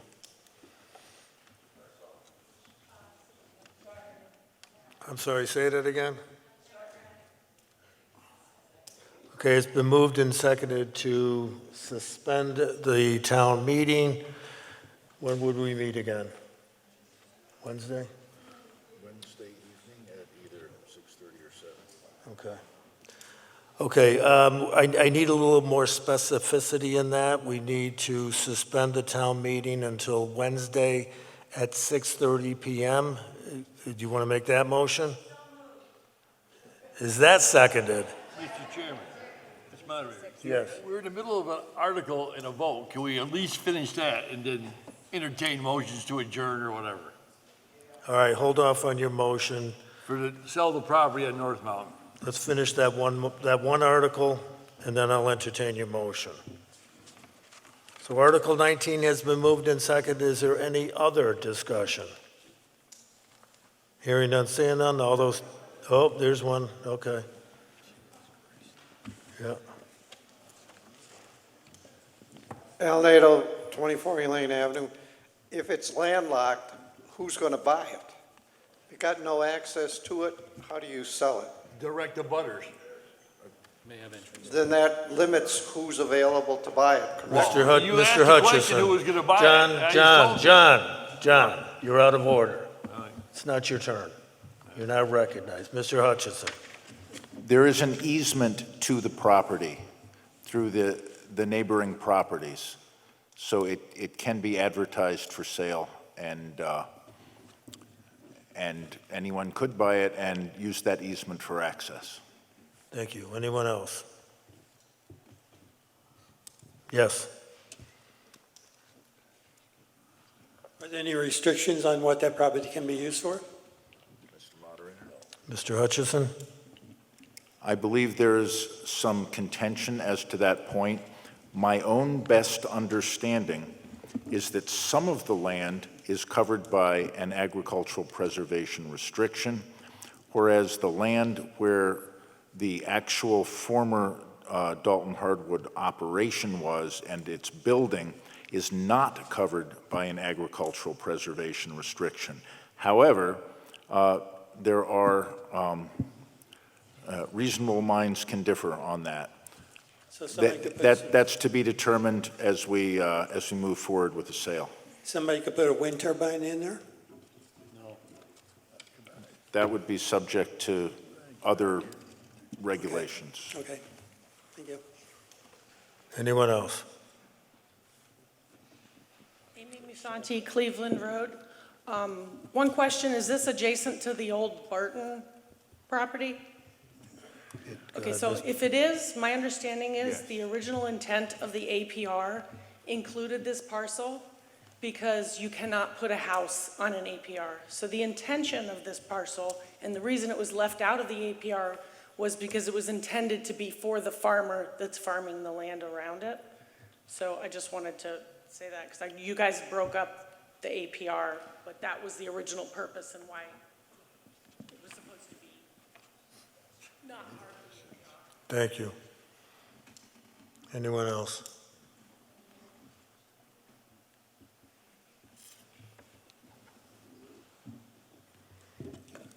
Maureen Mitchell, 1099. I'm sort of a neighbor to this. This was originally going to be an athletic field, and it is not under the APR, and that was a number of years back, and that plan has been abandoned. The Ballardinis sort of own now what's around it, and I believe the Cranes have right across the Windsor line, and I'm guessing they might have interest in it. It was supposed to be an athletic field under open space, and that no longer is. And there is if you look at the plot, there is I don't know if you would call it an easement, but a roadway that used to go to the tower that was at the top of the mountain. And if you look at the plan, it shows that. Thank you. Anyone else? Yep. Okay. Charlotte Green, North Street. I am just curious why the delay, why you broke up the two, well, actually the 4 parcels, and why you didn't sell this piece of property at the same time that you sold the APR property, which would have probably made it more usable to folks who were purchasing that APR property.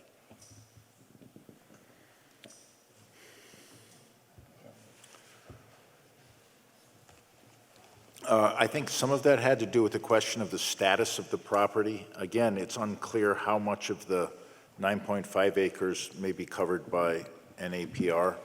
I don't recall the specific discussion around breaking it up. It also may have been that the town thought that it might retain it for future use. The Commonwealth of Massachusetts believes that a sufficient portion of it is in APR for it not to be able to be improved. That is, built on or a roadway constructed, you know, that sort of thing. So it was problematic at that time. That's all I can recall.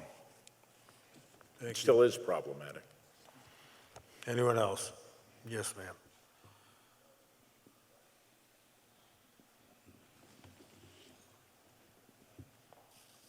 If we have a high degree of Carolyn Valley Mid-Drive, if we have a high probability of uncertainty as to what this can be used for or what the proposed person would be able to purchase and do with it, Why do we need to decide on that tonight? Like, what's the big rush? Mr. Hutchison? It's one step in the process. It would certainly spur a final determination of how much of the property might be under the APR according to the Commonwealth. And the town at this point has no reason to maintain it. Thank you. Anyone else? Okay. Hearing none, seeing none. All those in favor of Article 19 signify by saying aye. Aye. Opposed by saying no. That passes. It needed a 2/3 vote. Now we have a motion on the floor which had been seconded to suspend until Wednesday at 6:30 here at Wahconah High School. Motions to suspend are not debatable. All those in favor signify by saying aye. Aye. Opposed by saying no. Thank you.